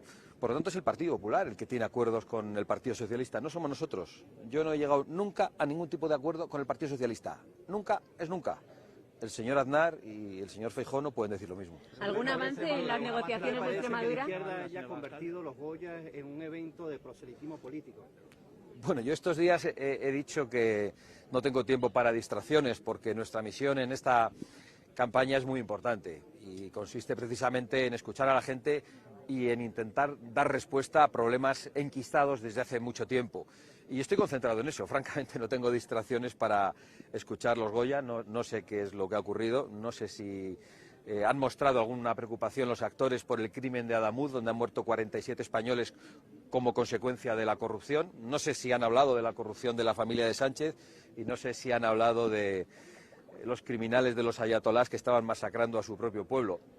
Imagino que no. Yo creo que hay mucho miedo en el sector del cine, donde imagino que los actores y los directores piensan de formas muy distintas, pero siempre hablan los mismos. Yo hace mucho tiempo que no me distraigo con este tipo de acontecimientos. ¿Algún avance en las negociaciones de Extremadura, por favor? Pues realmente no voy a seguir comentando mucho las negociaciones. Yo sí quiero decir que nuestra voluntad es de acuerdo. Yo estoy empeñado en ofrecer una alternativa, en ofrecerla en Extremadura, en Aragón y en Castilla y León. Sé que eso no va a ser fácil, porque nosotros tuvimos que abandonar los gobiernos regionales por una decisión del señor Feijóo, que nos engañó, y que se comprometió a trabajar con el Gobierno de España en el reparto de la inmigración ilegal y, por lo tanto, de la ruina y de la inseguridad. Si el Partido Popular está dispuesto a rectificar ese tipo de cosas, yo creo que podremos llegar a algún tipo de acuerdo, pero creo que no hay que precipitarse en los acuerdos. Lo importante es que los acuerdos sean firmes, sean sólidos y que haya garantías de cumplimiento. Yo creo que no es tan importante llegar a un plazo concreto de una investidura como que haya una voluntad de diálogo y de llegar a acuerdos sin el ruido mediático de estos días que lo estaba dificultando realmente. Ahora vuelvo por aquí. Ahora insiste en el voto útil ¿Quién ha dicho eso? A Vox, usted. Bueno, no, yo. ¿A qué se refiere cuando dice del voto útil en estas elecciones? Bueno, en realidad yo no utilizo ese término, lo he utilizado únicamente el otro día como una respuesta, porque bromeaba con el hecho de que el señor Feijóo ofrecía una idea nueva en la campaña de Castilla y León, había vuelto a pedir el voto útil y me sorprendía un poco porque no hay ningún tipo de riesgo de que en Castilla y León gobierne la izquierda. Eso no está en juego en estas elecciones.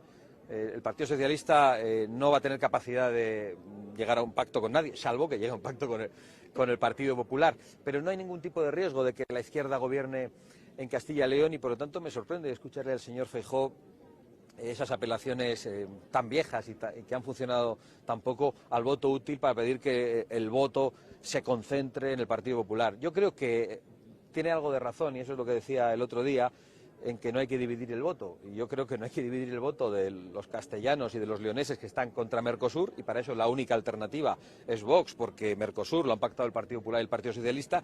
No hay que dividir el voto de los castellanos y los leoneses que están contra la invasión migratoria, porque las políticas migratorias, diga ahora lo que diga el Partido Popular, las han pactado ellos en Bruselas. Y creo que no hay que dividir el voto también de los que queremos una fiscalidad mucho más justa, es decir, más baja, y unos servicios públicos mejores y menos gasto político en financiación y en subvenciones a ONGs ideológicas o en delirios ideológicos que no responden a los problemas de los ciudadanos. Y en eso también Vox está en solitario frente al Partido Popular y al Partido Socialista, que han impulsado esas políticas ideológicas, las políticas verdes, climáticas, las políticas de género en las que se gasta tanto dinero. Yo he anunciado un bono de 500 euros para que en torno a 50.000 jóvenes puedan ahora optar a tener el carnet de conducir. Lo hace ahora en plena campaña electoral y luego, sin embargo, critican el hecho de que Pedro Sánchez proponga el bono juvenil, lo consideran electoralista y populista. ¿Les parece una muestra de que al final tienen el mismo modus operandi? Bueno, efectivamente, porque también vemos que se critican mucho en España, en el debate público nacional, sobre políticas que a su vez han pactado ellos en Europa. Yo no comprendo cómo el Partido Popular critica algunas políticas de Pedro Sánchez cuando el Partido Popular Europeo realmente las pacta con el Partido Socialista en toda Europa. Es una contradicción y es una contradicción también decir que Sánchez compra votos y que luego venga el señor Mañueco también con la chequera a comprar votos en mitad de las elecciones. No digo yo que no haya que dar ayudas directas en algunas cosas, pero no ha tenido tiempo hasta ahora en 4 años el señor Mañueco. ¿Se le ocurre solo en mitad de la campaña electoral, como con las 1.031 propuestas que de repente ha puesto encima de la mesa? Acaba de gobernar durante 1.400 días en esta legislatura. Llevan gobernando décadas los del Partido Popular en Castilla y León y parece que no han tenido tiempo de cumplir con todo lo que prometen ahora. Y yo creo que eso es algo que se va a juzgar muy duramente en esta campaña electoral. Volviendo a Irán y la situación que está viviendo Oriente Próximo, el gobierno español opta por la vía diplomática. También hemos escuchado a Ursula von der Leyen apelar a esa situación. No sé cuál debería ser el papel que debería jugar el Estado español en esta situación. Pues yo creo que el mejor papel que podría jugar Pedro Sánchez es el de estar callado y el de no comprometer la seguridad de los españoles y el de no comprometer también las alianzas que tiene España con el mundo occidental. Esto de la vía diplomática con unos ayatolás que están masacrando a su propio pueblo y que habían matado a 50.000 manifestantes en las últimas semanas, pues me parece que si lo escuchan los ayatolás, como mínimo se tienen que reír de Pedro Sánchez, que creo que se ha convertido en un chiste y en el tonto útil de los peores regímenes que hay en el mundo. Quiere ahora convertirse en el adalid de la oposición a quienes en el mundo occidental están haciendo algo. Yo creo que únicamente quiere huir de lo que le espera en el futuro, quiere huir del banquillo y quiere que se hable de otras cosas que no sean exactamente las que los españoles están denunciando, que es la corrupción que rodea a Pedro Sánchez y a todo su entorno, a su familia y a las personas que ha tenido al lado hasta hace 4 días y con las que viajaba por España llenando el depósito con dinero de los prostíbulos, según ha dicho uno de ellos, y alterando los censos electorales y los resultados de las propias elecciones primarias del Partido Socialista. Digo esto porque cualquier cosa de la que hable Pedro Sánchez en materia internacional solo es una huida hacia adelante para que no se hable de otras cosas. Cuando Sánchez habla de política internacional o nos habla de que practica el enduro, solo está intentando que no se hable de su corrupción. ¿Qué le parece que ahora Pedro Sánchez, el Partido Popular, esté criticando ¿Confía en llegar a un acuerdo en Extremadura esta semana? ¿Están más cerca del sí o del no? Bueno, es difícil, la verdad, contestar a esa pregunta. No lo sé. No sé si estamos más cerca del sí o del no. Lo que creo es que es difícil cuando se ha torpedado el acuerdo durante todas estas semanas llegar a un acuerdo a última hora en esta investidura que se producirá inmediatamente, o este intento de investidura. Dicho lo cual, sea cual sea el resultado de esta primera investidura, nuestra mano sigue tendida, nuestra voluntad de construir una alternativa es firme y nosotros queremos responder a la voluntad de los extremeños y a la voluntad de los aragoneses, que creo que es la de que formáramos parte de un acuerdo. Pero ese acuerdo tiene que ser un acuerdo sobre bases firmes. No hemos salido de unos gobiernos para volver ahora a unos gobiernos o a investir a un gobierno que haga exactamente lo mismo y que se dedique, por ejemplo, a promover la invasión migratoria o a colaborar con Pedro Sánchez en el reparto de la inmigración ilegal. Eso pueden estar seguros todos los que nos escuchan y todos ustedes que nos preguntan de que no va a ocurrir. ¿Qué le parece que ahora el Partido Popular esté aplaudiendo las acciones de Donald Trump contra los ayatolás y, sin embargo, se hayan dedicado de forma constante a criticarle, a criticar su victoria tanto en España como en Europa? A mí no me sorprende nada de lo que el Partido Popular diga en distintas regiones de España o en distintos momentos del día o de la semana. Los cambios que el Partido Popular tiene en su posición política son constantes y yo creo que eso tiene que ver con el hecho de que cada vez menos españoles confíen en ellos. Tiene que ver con que el bipartidismo poco a poco va perdiendo fuerza. Y va perdiendo fuerza porque mienten a los ciudadanos, porque prometen cosas que después no cumplen y porque su discurso es confuso y contradictorio en materias que son esenciales en toda España. Yo las he venido denunciando en estas campañas electorales, en materia fiscal, en materia de agua, en materia migratoria y luego también en la política internacional. Dan unos bandazos sorprendentes, pero bueno, yo prefiero al Partido Popular aplaudiendo un futuro de libertad para los iraníes y para los venezolanos una vez que ha sido detenido y puesto a disposición judicial el tirano Maduro, que a un Partido Popular poniendo palos en las ruedas a estos cambios que creo que son buenos para un mundo libre. Volviendo a Irán, Vox alerta del peligro de la islamización en España, en Europa, teniendo en cuenta que el presidente de Irán dijo que el ataque de Estados Unidos había sido también contra el mundo musulmán. ¿Cree que España en estos momentos es un polvorín? Bueno, yo no creo que haya ningún tipo de ataque contra el mundo musulmán porque precisamente han sido muchos los países musulmanes que han respaldado ese ataque y la respuesta de los ayatolás se ha dirigido también contra algunos países musulmanes. Eso por un lado. Y por otra parte, el peligro de islamización en España es real hace mucho tiempo. España fue islamizada durante siglos. Los españoles reconquistaron su tierra y su libertad y terminaron con esa islamización. Sabemos que en el mundo islámico hay quienes quieren recuperar lo que piensan que es suyo y que en realidad fue invadido, y yo creo que los españoles siempre debemos estar alerta, y quien nos pone alerta no hace falta que sean los dirigentes de Vox, lo hacen las dirigentes de Podemos diciendo que quieren regularizaciones inmediatas, nacionalizaciones a toda pastilla para que puedan votar, lo hacen los dirigentes también de la extrema izquierda en Francia, que se dedican directamente a defender la islamización, como hace el socio de las señoras de Podemos, el señor Mélenchon. Es decir, la islamización es un problema real. La alianza entre la extrema izquierda y el islamismo en Europa es un hecho cierto y, por lo tanto, nosotros lo que hacemos es combatirlo, porque ellos mismos nos están avisando de qué es lo que quieren hacer. Se ha publicado que el candidato del PSOE, Carlos Martínez, siendo alcalde de Soria, adjudicó a una empresa de un familiar más de 100.000 euros por varios años. ¿Qué le parecen estas prácticas? Bueno, preguntado así, lógicamente me parece muy mal. No sé cuándo se produjo eso, si se producía antes de que él fuera alcalde y continuó. Es decir, no quiero juzgar concretamente un hecho que no tiene buen aspecto, pero no creo que yo tenga que cometer la irresponsabilidad de juzgar ese asunto sin conocerlo bien. Pero lo que sí digo es que en España gobierna una mafia corrupta, una mafia mentirosa y traidora a los intereses de España, y por lo tanto no me sorprende nada que pase de ahí para abajo dentro del Partido Socialista. Y dicho eso, con todas las prevenciones sobre este caso concreto. Cuarto día de campaña, el arranque, hemos visto imágenes realmente impactantes por el respaldo masivo que ha tenido en las calles. ¿A qué cree que se debe? Bueno, yo creo que el hecho de que tanta gente en Castilla y León y antes en Aragón y en Extremadura esté viniendo a nuestros eventos se debe a que se nos tiene cierto respeto. Se nos escucha hablar de sus problemas, lo hacemos a veces en mitad de una batalla y de una demonización de Vox que es particularmente dura, pero yo creo que nuestro mensaje llega a la gente. Estamos escuchando, estamos intentando dar respuestas, estamos intentando hacerlo con humildad y sin prometer lo que no se puede prometer, porque los cambios que España necesita no se van a poder hacer de la noche a la mañana, pero yo creo que los españoles que nos escuchan saben que tenemos la intención de que esos cambios se hagan y confían en nosotros. Yo lo entiendo, la verdad. Muchas gracias a todos. Muy buenos días. Gracias. Pues escuchábamos a Santiago Abascal en directo desde la provincia de Soria, repasando algunos de los temas más importantes, entre ellos Mercosur, que en unos minutos nos adentraremos en ese tema, pero antes vamos con otra de las noticias del día que se está produciendo en el Senado, y es que José Luis Rodríguez Zapatero está declarando dentro de esa comisión por el caso Koldo. María Vallejo, muy buenas tardes, cuéntanos qué está dando de sí esa comparecencia. Muy buenas tardes, Natalia. Pues José Luis Rodríguez Zapatero está en el Senado, lleva desde las 9:30 de la mañana en la Comisión de Investigación del caso Koldo. El objetivo de esta comparecencia es que dé explicaciones sobre el rescate a la aerolínea Plus Ultra, y a su llegada el expresidente ha asegurado que iba a responder a todas las preguntas. La primera de ellas tenía que ver con su posible participación en el rescate de Plus Ultra, algo que ha negado.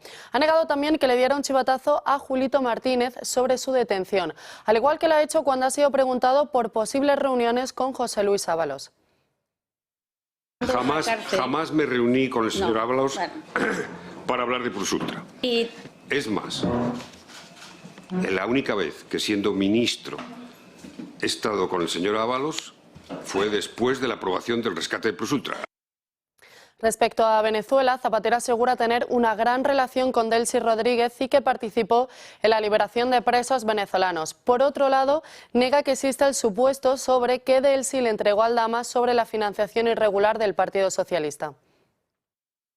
Incluso se ha dicho que yo que vehiculaba ese sobre, o que era, se ha dicho que un poco yo era el que hacía el enlace para esa financiación de la Internacional Socialista y del Partido Socialista de 200 millones de euros, incluso con cuentas mías en San Petersburgo. Bueno, la pregunta es concreta. Es una patraña absoluta. Nunca le he hablado de ese sobre. Una patraña absoluta, no existe.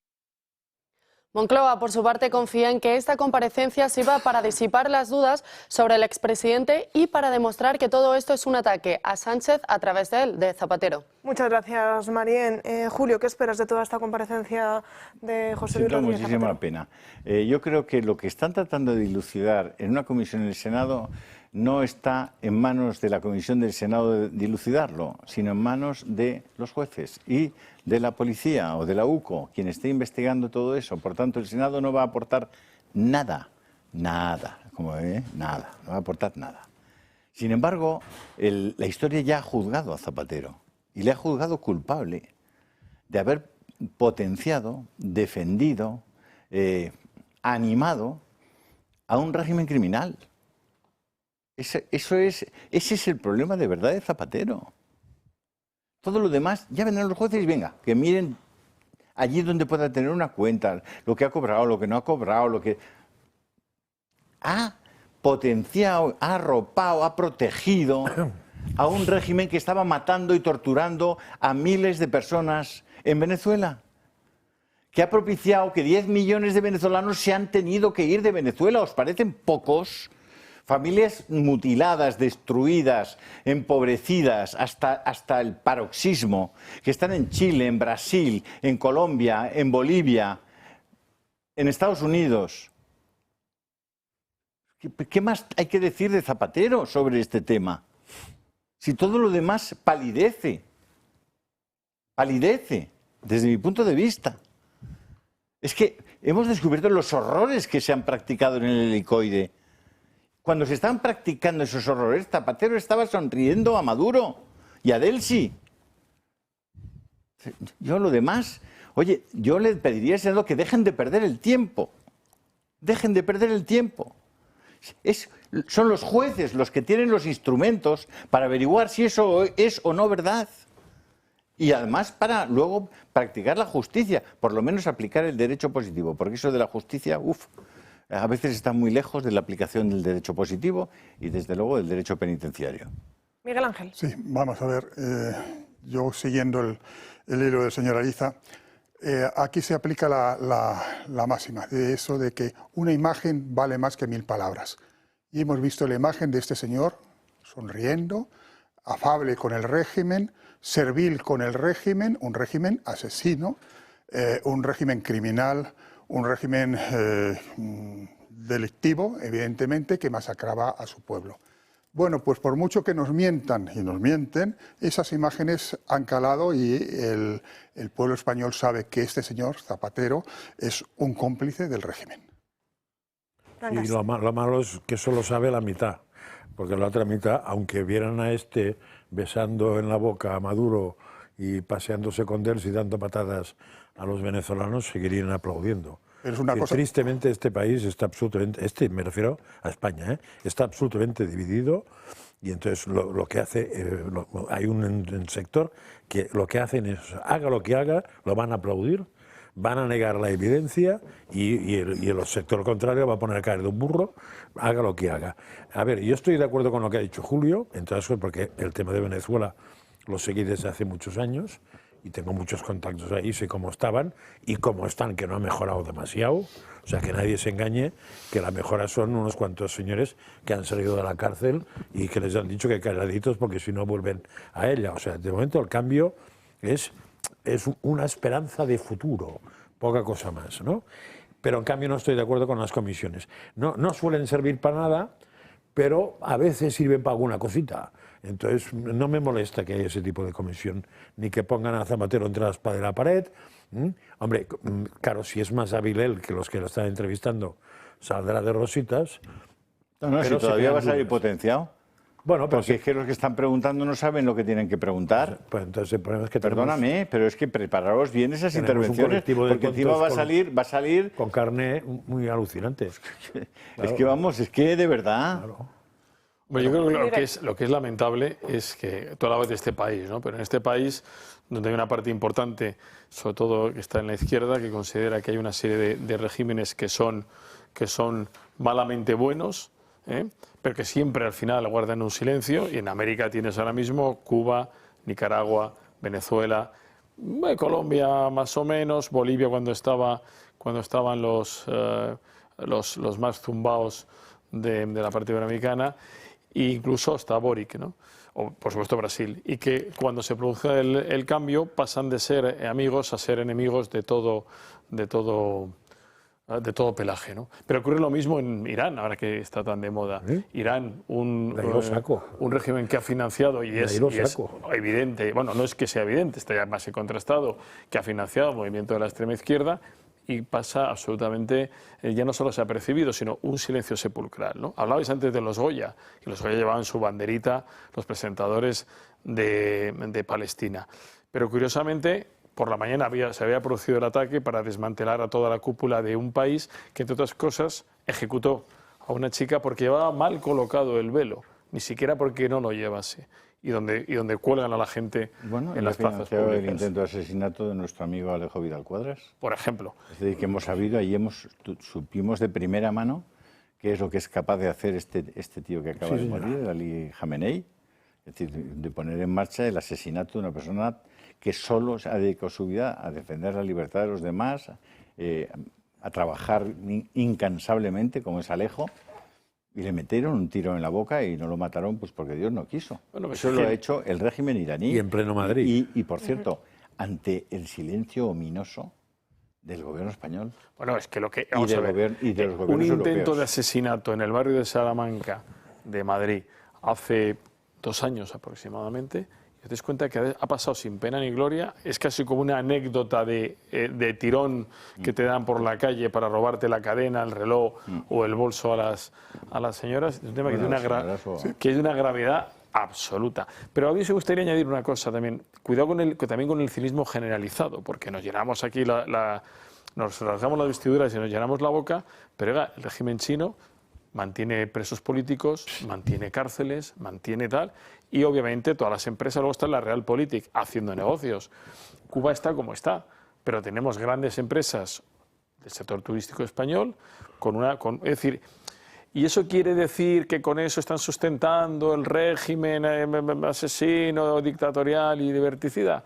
Bueno, pues luego está la política real. Están, ¿eh? En cualquier caso, lo que ha perdido España en los últimos, yo creo que desde Aznar, que fue el último que entendió un poco Felipe y él, hemos perdido la comba en Iberoamérica. No tenemos ningún peso, ninguna interlocución sana y saludable, y en Oriente somos Medio imprescindibles. Pero Oriente Medio nos puede quedar más o menos lejos. Podemos hablar de Israel, tal, en fin, Sí, Sefarad, pero hablamos de Iberoamérica. Pero Es no decir, lo olvides que que nos da sentido... Pero no olvides que la cumbre más importante que hubo entre países árabes e Israel se celebra en Madrid. Sí, se celebra en Madrid por una cuestión también táctica. Pero No sé. recuerda... Pero recuerda quiénes en Andorra estaban. no se celebró. Bueno, pero teníamos unos gobiernos que entendían perfectamente la política Pues eso exterior. lo hemos perdido, con lo cual nuestro nivel de influencia en Zapatero Oriente nunca Medio entendió es nada cero. de la política exterior. De repente le nació la geoestrategia, la geopolítica con Venezuela y luego con China. Y Mariano Rajoy, en ese aspecto, otro desastre que ni la entendía y además le aburría todo eso. ¿Cuál es el De resultado? todos modos, Que no pintamos Miguel, nada. a mí me preocupa, o sea, yo puedo entender que Pablo Iglesias no condene en absoluto Irán porque ha vivido de Irán económicamente. Lo que no entiendo es que el vecino mío que vota al PSOE aplauda a Irán. Eso es lo que no entiendo. Que Pablo Iglesias no diga nada La de Irán. agresión Coño, ¿qué va a imperialista, decir? el mismo Joder, discurso de pero los que 60 todos los del seguidores de imperialismo estos americano. no tengan espíritu crítico es lo que no entiendo, ¿sabes? Eso es lo que no Porque entiendo. agrede a Estados Unidos. Porque Pues, teóricamente quien ya ataca eres es mayor, Estados Unidos. Ya eres mayor, ¿eh? Ya, y me moriré sin entenderlo. ¿Has escuchado a la No, izquierda? sí lo entiendes. Sí lo entiendes. Sí, Lo que sí lo no quieres es una expresión. es una justificar. expresión. Sí, vale. Lo entiendes perfectamente y sabes por qué es. Pero tú has escuchado a esa izquierda no me gusta radical. entenderlo. Eso Eso es. efectivamente, Vale. estamos de acuerdo. José María, ¿tú has escuchado a la izquierda radical, por ejemplo, ponerse contra Rusia? ¿A qué no tampoco? No. Porque en el fondo, o sea, pues Lenin, Stalin, tal, son los nuestros. Ahora hay uno que en el fondo es de los nuestros. ¿Y en Sí, qué es que en les el fondo ayuda es de la los guerra? suyos, ¿eh? Vamos No a te dejar a engañes. Franca reflexionando y nos vamos a ir a la última pausa publicitaria y a la vuelta. Hablamos de Mercosur y lo hacemos de la mano de una ganadera que viene desde Cantabria. On that basis, the Commission will now proceed with provisional application. Provisional application is, by its nature, provisional. It is right there in the name. In line with the EU treaties, the agreement can only be fully concluded once the European Parliament has given its consent.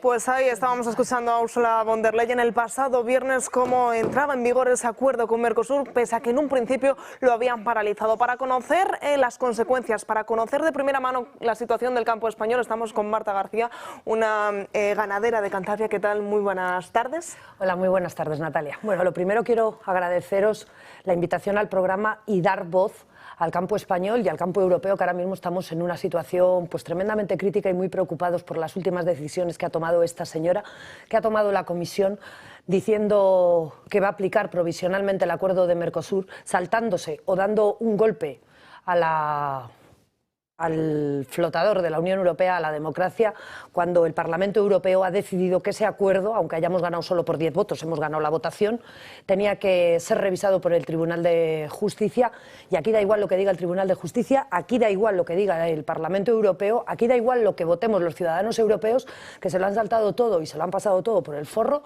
y han decidido que provisionalmente entra el acuerdo de Mercosur pues rápido y corriendo, de una manera que de verdad que a la gente que queremos vivir en democracia y queremos vivir en libertad nos preocupa mucho. No se puede decir lo que es porque nos pueden llevar hasta los tribunales, pero vamos, tiene toda la pinta.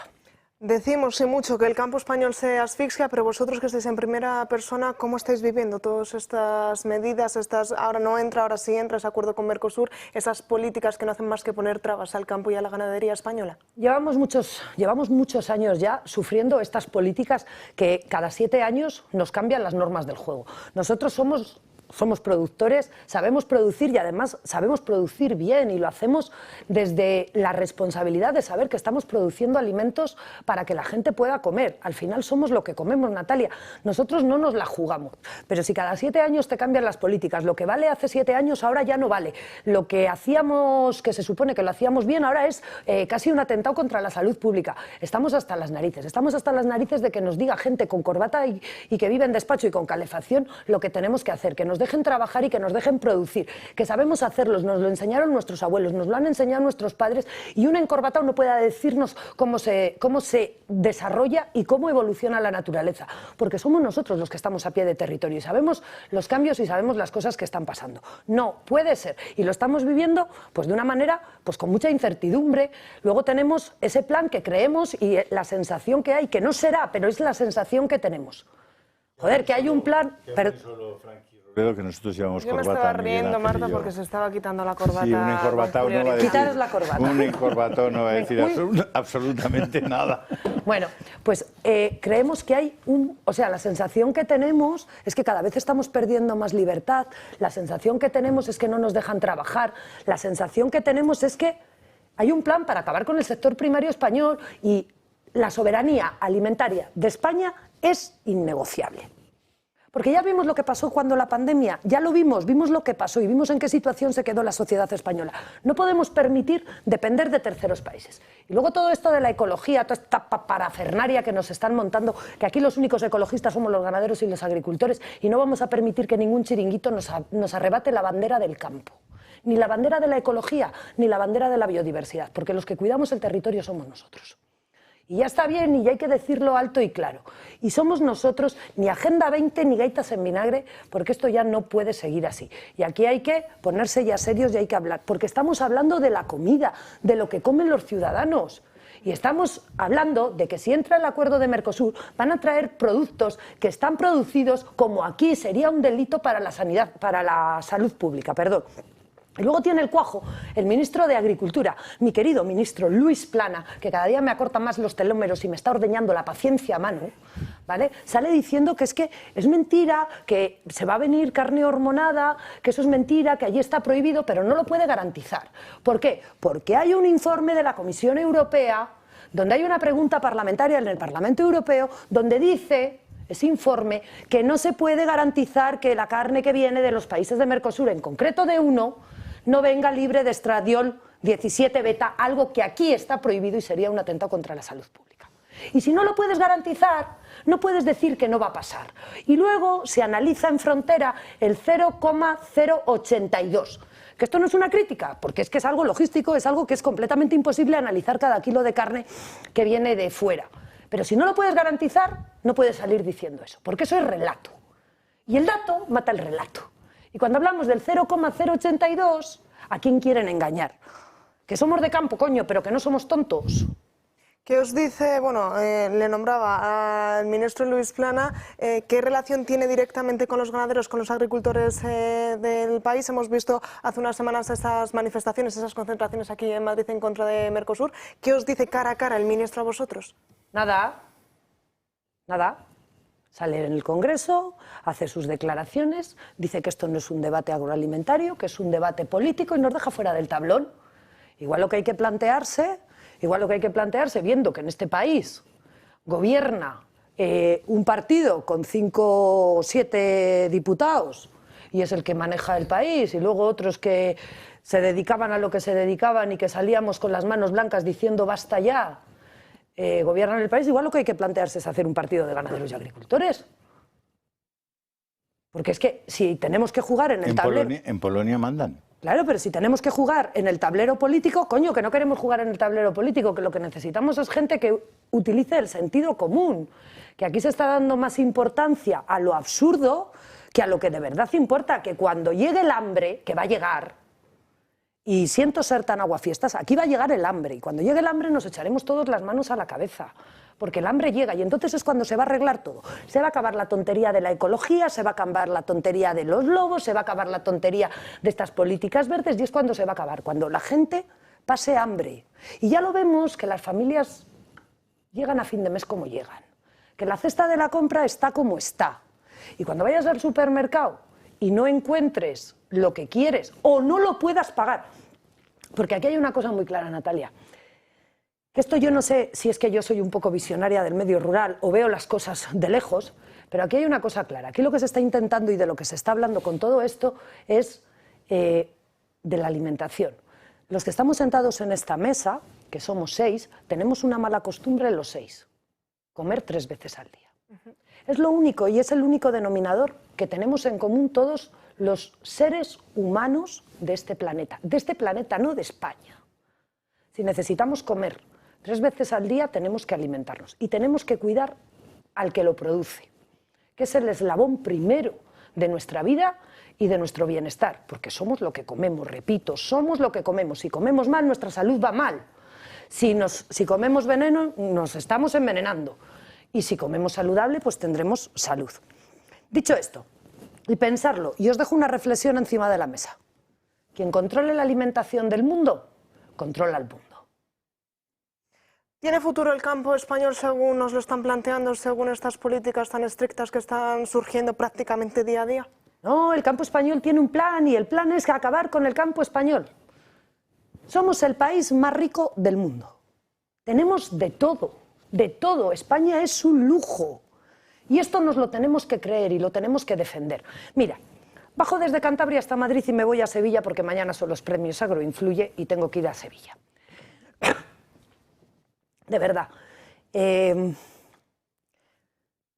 si sabéis, si supierais lo que yo he sentido cuando me he montado en el coche en un pueblo en Cantabria, en el pueblo de Cañedo, en el Valle de Soba, en un territorio virgen, en un territorio donde todavía se respira aire puro y que es un sitio bellísimo, cuando yo me monto en ese coche, paso el Alto La Sía, un cordal de molinos eólicos, bajo pa' Burgos, la cantidad de praderas fértiles que están llenas de placas solares y de molinillos de viento, nuestras tierras fértiles, las tierras que tienen que dar de comer a la sociedad española. Estamos cambiando las producciones por placas solares. Eso no es transición ecológica. Eso es destruir el campo español. Y el que quiera verlo de otra manera, pues que lo vea. Yo respeto todas las opiniones, pero lo que yo veo y lo que yo siento como productora cuando atravieso España es, de verdad, tremendamente preocupante. Quieren que seamos la pila de Europa. Y quieren eso. Y hasta que no acaben con nosotros, no van a parar. Pero vamos a dar la batalla, ¿eh? Moriremos en el camino. Pero, o yo por lo menos. No hablo en general, pero yo por lo menos. Moriré matando. Me matarán, pero yo moriré matando, ¿eh? José María Francas tiene una pregunta para ti, Marta. Dos comentarios marginales, pero, a ver, tengo la sensación de que tenéis muy poco futuro si no se unen todos los afectados de la Unión Europea. Todos. Y de golpe. Porque la sensación que me da, que tienen los que mandan en Bruselas, es que importa un pimiento lo que opina la gente. Tienen 4 años seguros y que zurzan, ¿no? Y la segunda cosa que tengo la sensación es de que Mercosur puede ser que sea la estocada, pero hay mucha banderilla que está clavada y bastantes más que 6. Y con las banderillas ya el tema estaba medio muerto. Por ejemplo, acabas de decir uno. A mí me deja muy asombrado pasar por los Monegros, que hay un sol de justicia y no hay placas, y llegar a un sitio donde había plantaciones de cosas y hay placas. Y yo me sorprende. Son cosas que y quien dice eso dice en Almería y en otros sitios, porque en España hay sitios que no se puede plantar ni un nabo, ¿eh? Y ahí no hay placas. Está todo protegido, además. Bueno, no sé si está protegido, pero bueno, yo es que además placas solares no. Y además tengo la desgracia de ser biólogo, con lo cual lo del camelo ecologeta ya me lo tengo muy trabajado también. Pero insisto, me parece que son tantas banderillas que ahora mismo la estocada final casi es anecdótica, o sea, hay que reventar el tema. Pues entonces hay que reventar el sistema. Hay que reventar el sistema en el tema y cuidado, yo pienso que en el momento que Europa empezó a poner la PAC, subvencionar una cosa y subvencionar por quitar, ahí se cargó la agricultura europea. Porque sí, lo peor que puedes hacer es subvencionar para destruir y subvencionar cosas que no sirven para nada. José María, si me permites, la PAC, la Política Agraria Común, se crea para garantizar en un momento que no era este, era otro momento. Y veníamos de donde veníamos. Y la Política Agraria Común se crea para garantizar alimentos sanos y saludables a un precio asequible a la sociedad. De tal manera que subvencionamos a agricultores y a ganaderos y ellos, de alguna manera, para que nos entienda el espectador, intervienen el precio de la alimentación a base de subvenciones. No somos nosotros los que estamos subvencionados, que estoy hasta las narices ya de es que los ganaderos y los agricultores estáis subvencionados. No, los que estáis subvencionados son los consumidores. Porque si nosotros tuviéramos que vender al precio que nos cuesta producir, vosotros pagabais el kilo de filete a 100 euros. Y en un kilo de filete, ¿sabes cuántos filetes entran, José María? 5. Sí, pero puede ser que... 5, ni uno más. Pero puede ser que esos 100 euros, el Depende 70... del tamaño del filete. Si es carpaccio, sí, unos cuantos más. Bueno. No, sí, pero si es el que me gusta a mí, caben No. 2, ¿eh? No, por Igual sí, 3. sí, sí. O 3 como Sí, mucho. Pero sí, digo, es un es que problema. igual de esos 100 euros que dices tú, 70 son de gilipolleces que nos han colocado, de que si no puedes usar tal, de que si la gallina tiene que estar a 1 metro de la otra, de que si la vaca tiene que no sé qué, o sea, Luego, que no sé igual si- se os dejaran solos, sin tocar las narices y sin Que nos dejaran trabajar, sería ideal. Y sin un puñetero euro. Ojalá. Como toda la vida. Lo hemos dicho. Como toda la vida. Pero, José María, adaptaríais lo todo hemos- y que la PAC se la metan donde les Claro, quepa. si lo hemos dicho Eso es lo muchas que pienso veces, yo. que nos quiten las subvenciones, que se las queden. Si las subvenciones lo único que te hacen es te dirigen. Ahora no puedes sembrar, te cogen. tienes que dejar los praus a barbecho, tienes inspección, Pues eso. te quito el 10% de la Pues PAC. eso. Si nos tratan como delincuentes, Pues eso. si estamos hasta las narices de que nos traten como delincuentes. En cuanto a lo En que la decías... subvención te amarran al Sí. cuello con una cuerda. En cuanto a lo que decías, José María, a lo que ha pasado en Europa, yo, que no soy de las más listas, pero tampoco de las más tontas, que yo lo que quiero es cuidar vacas, que no se mueran los terneros, que los terneros no les coman los lobos. O sea, que lo que quiero es estar en la granja tranquila, sin problemas, de repente me he tenido que ocupar de lo que pasa en Europa, que queda como muy lejos, es como un país con corbatas y alfombras y... Joder, con las corbatas, ¿eh? Que sí, que lo de las Cago en la corbatas es como leche, muy con así. las corbatas. Bueno, Dice pues que está nos hemos- tranquila nos ahí hemos en, que- en Cantabria. Tú no nos estás hemos- tranquila ni que en sí, Cantabria hombre, sí. ni en Burgos.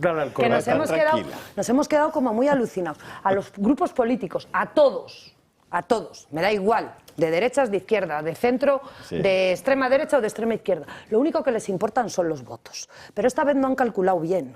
¿Por qué? Porque el movimiento de agricultores y ganaderos se ha hecho tan grande, la sociedad está tan identificada, la sociedad ha entendido que esto va de lo que comemos, que no va de si el campo va a desaparecer o no va a desaparecer. El otro día, cuando estuvimos en Madrid, había una columna de dignidad atravesando la ciudad de Madrid. Pero es que había gente en los balcones aplaudiéndonos. Es que había gente de a pie que cuando pasábamos a su paso lloraban y otra gente que se emocionaba. O sea, ha sido como una sensación de decir, bueno, parece que la sociedad lo ha entendido. Y cuando el campo vota y la sociedad acompaña, los votos no salen y las cuentas no les van a salir. Y a la vista está lo que está pasando en las diferentes comunidades autónomas, que previamente habéis estado hablando de las elecciones que se van a producir en Castilla y León. Y es muy triste que nosotros nos tengamos que ocupar, en vez de producir, de estar pendientes de lo que pasa en ese país donde... Coño, que aquí tenemos un circo todas las semanas en la sesión de control en el Parlamento, en el Congreso de los Diputados, y vamos allí y vemos que los de Podemos y los de Izquierda Unida son íntimos amigos de Vox y que votan juntos, y que los del Partido Popular, los de Feijóo y los de Sánchez, que están a matarse aquí, que están polarizando a la sociedad, en Bruselas votan juntos, en contra del campo español. Porque hemos aprendido a contar los votos y a poner nombres y apellidos a quien vota. Y la verdad es que es decepcionante. Yo, es que estás de broma. No estoy de broma, es lo que ha pasado, ¿eh? No es verdad. ¿Cómo que no es verdad? Que no es verdad. No es verdad lo que estás diciendo. ¿Qué no ha pasado? No ha pasado que Vox no ha dejado de apoyar al campo español No, desde ha que apoyado. nació. Claro. No, Vox ha apoyado al campo español, Claro. pero fíjate, Desde que lo nació lo apoya y no con hace otra Podemos. cosa. Y en Bruselas está constantemente peleando para que las políticas verdes y de la Agenda 2030 no salgan adelante. No, que en eso- Entonces, comparar la extrema izquierda con la extrema derecha y con no sé quién es pero- radicalmente injusto. Es como si yo dijera que todos los ganaderos le echan agua a la leche. Diría, pues habrá imposible. dos que sean sinvergüenza, pero el resto no. En política hay gente que defiende seriamente sus ideas y lo hace consecuentemente, y Vox lo está haciendo consecuentemente desde hace muchos años. Yo no soy de Vox, pero veo lo que hacen con las leyes, y No, que digas que se- votan con los de Podemos los de Vox. Se me ha malinterpretado. Joder. Se me ha malinterpretado Me clama al cielo. o igual no he hecho bien el contexto. Bueno, sí. Explico. Cuando se vota en el Parlamento Europeo, elevar el acuerdo de Mercosur para llevarle al Tribunal de Justicia, Vox vota a favor de llevarle al Tribunal de Justicia, pero también lo hace Podemos y también lo hizo Izquierda Unida. Y por eso salió adelante. Claro, es que al menos tenían, después de que lo habían aprobado el resto, y los grandes dicen, oye, por lo menos que se vaya al Tribunal de Justicia, por lo menos que haya una instancia que pueda echarlo para atrás. Sí, efectivamente. Y de hecho Vox votó en contra de Mercosur. Claro, pero en ese contexto votaron juntos para tal. Unos por los intereses ecologistas. Claro, sí, claro. Los de Podemos y estos por los intereses ecologistas, lo tenemos claro. Y los demás por proteger a... O sea, ¿yo voy a dejar de votar algo en lo que yo creo porque haya otro que lo vote? ¿Y por qué votaron juntos el PP y el PSOE? Pregunto. Lo ha hecho con las... Junts lo ha hecho con la inmigración ilegal, claro, porque estamos de acuerdo en cosas, claro, es que somos seres humanos, hay cosas en las que estamos de acuerdo, pero la mayor parte de las cosas, las importantes y las que hacen referencia a la ganadería y al campo español, Vox está a muerte en la defensa de esos intereses, a muerte, en Bruselas yo no he dicho y lo aquí. Contrario. Pero yo estoy diciendo esto, y no aunque digo tú no hayas dicho lo contrario, por si alguien ha entendido que lo contrario, hemos hecho el contexto, lo estoy aclarando. Hemos puesto el contexto de quién saca adelante. Es que yo no soy ganadero, pero soy navarro, aunque no, tú seas cantabrona. Y los navarros también tenemos pues que nuestro no tenéis punto. Ahí el peso de agricultura. Joder. Bueno, yo que solo soy un consumidor y el campo está muy lejos de mí. ¿Con corbata? Con corbata. Pero que comes todos los días. Efectivamente, por eso soy un consumidor que como todos los días, evidentemente estoy muy preocupado. Ya critiqué en este programa el tema de Mercosur por las distorsiones que creaban, incluso los problemas que iba a tener en la parte industrial, en la que parece que es tan atrayente y demás. Pero lo que quiero poner encima de la mesa es que la señora presidenta del Consejo actúa de forma antidemocrática. Y eso lo tenemos que... Y eso es lo que tenemos que empezar a poner encima de la mesa. Es que esta Europa que defiende las libertades, empieza a actuar de forma antidemocrática por intereses ni tan siquiera partidistas, porque está votando lo mismo la izquierda y la derecha en Europa. O sea, es que el gobierno es izquierda-derecha. Claro, ¿qué intereses hay detrás de esto? Ya no son intereses partidistas. ¿Qué intereses hay detrás? Hay que preguntarse mucho. ¿Quién gana con esto? Yo soy proeuropeo, pero cada vez lo soy menos. Cada vez lo soy menos, porque desde hace aproximadamente 15 años hay una deriva en Europa que no es la que había cuando nació la Unión Europea, cuando era el mercado común europeo. Se cargaron primero la parte del carbón, que es donde es el núcleo primero, y después se están cargando el tema de la PAC, la política agrícola común, que ha sido la base de la prosperidad europea. José María, ¿y la próxima política agraria común? Viene con un 30% de recorte. Sin duda. Y el plan de desarrollo rural, que es una parte muy importante, desaparece. Y va a un fondo común nacional que se pueden gastar en lo que les dé la gana. Votar a Vox, que ya veréis cómo no llega nada de eso. No sé a quién hay que votar, Tú hazme caso. Bueno, me tiene que convencer este señor también. El segundo pilar que se ha comentado se ha encargado sin más Manu Militari. Pero ese... Es que era básico para el funcionamiento. Es que, vamos a ver, en ese segundo pilar, en el plan de desarrollo rural, va la incorporación de jóvenes. Claro. En ese segundo pilar va ¿cómo se dice? Los planes de mejora para mejorar las explotaciones. La supervivencia del Van campo. las razas autóctonas en peligro de extinción. Va toda la parte de biodiversidad, de ecología, de no sé qué, de no sé cuál. Es que se lo han cargado y lo van a poder usar en lo que ellos quieran. Si quieren usarlo para poner placas solares, pues lo ponen para usar placas solares, para lo que quieran. Has tocado el nervio. Nosotros aquí hemos defendido en todo momento, sin duda, y sois testigos, la soberanía alimentaria, la soberanía sanitaria. Porque cuando llegó el COVID no solamente nos enteramos de que era tan importante la soberanía alimenticia, sino que no teníamos una fábrica para hacer mascarillas, no teníamos una fábrica para hacer aspirinas, no teníamos una fábrica para hacer trajes protectores para las enfermeras, respiradores. Es decir, nos dimos cuenta que es que lo habíamos entregado todo a cambio de no se sabe qué marco onírico. De ingresar. De baratura, en teoría. Hemos vuelto a eso y ahora les están diciendo a la gente que no hay que producir CO2, pues es horroroso esto del CO2, no hay que, es malísimo. Se morirán los árabes. Pero hay que traer las cerezas de Chile. Sí, o sea, ¿dónde? ¿En avión? ¿En barco? ¿Cómo lo hacemos? Pero sin CO2 o nadando.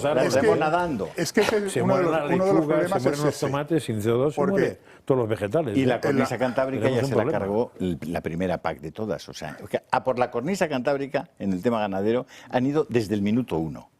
Porque además es que la cornisa cantábrica tenemos unas condiciones muy, muy excepcionales. Tú te das cuenta cuando pasas España entera que aquello es un mundo muy pequeñito. Todavía utilizamos los montes de utilidad pública, todavía hacemos la ganadería en extensivo, fertilizamos las zonas de alta montaña. Yo estoy a 1.581 metros de altitud haciendo pastoreo tradicional, sin acceso rodado, por supuesto. Y tenemos unas condiciones... Marta, 20 segundos nos quedan. 20 segundos, pues si en 20 segundos me vais a permitir que os entregue una pulsera que dice que sin vacas no hay paraíso. Quiero que llevéis la bandera de España en la muñeca y quiero que llevéis al campo en el corazón y que le sigáis defendiendo desde este programa. Así que si me permites, te la pongo en la derecha, que a mí la izquierda me da urticaria. Venga. Y mientras ella me pone la pulsera, Marta, muchísimas gracias por estar aquí con nosotros. Yo me despido de todos ustedes, gracias por acompañarme una mañana más. Y hoy tienen una nueva cita a partir de las 9:30 de la noche con Tiempos Modernos con Miguel Gutiérrez. Les veo mañana, como siempre, a partir de las 12 del mediodía. Hasta mañana.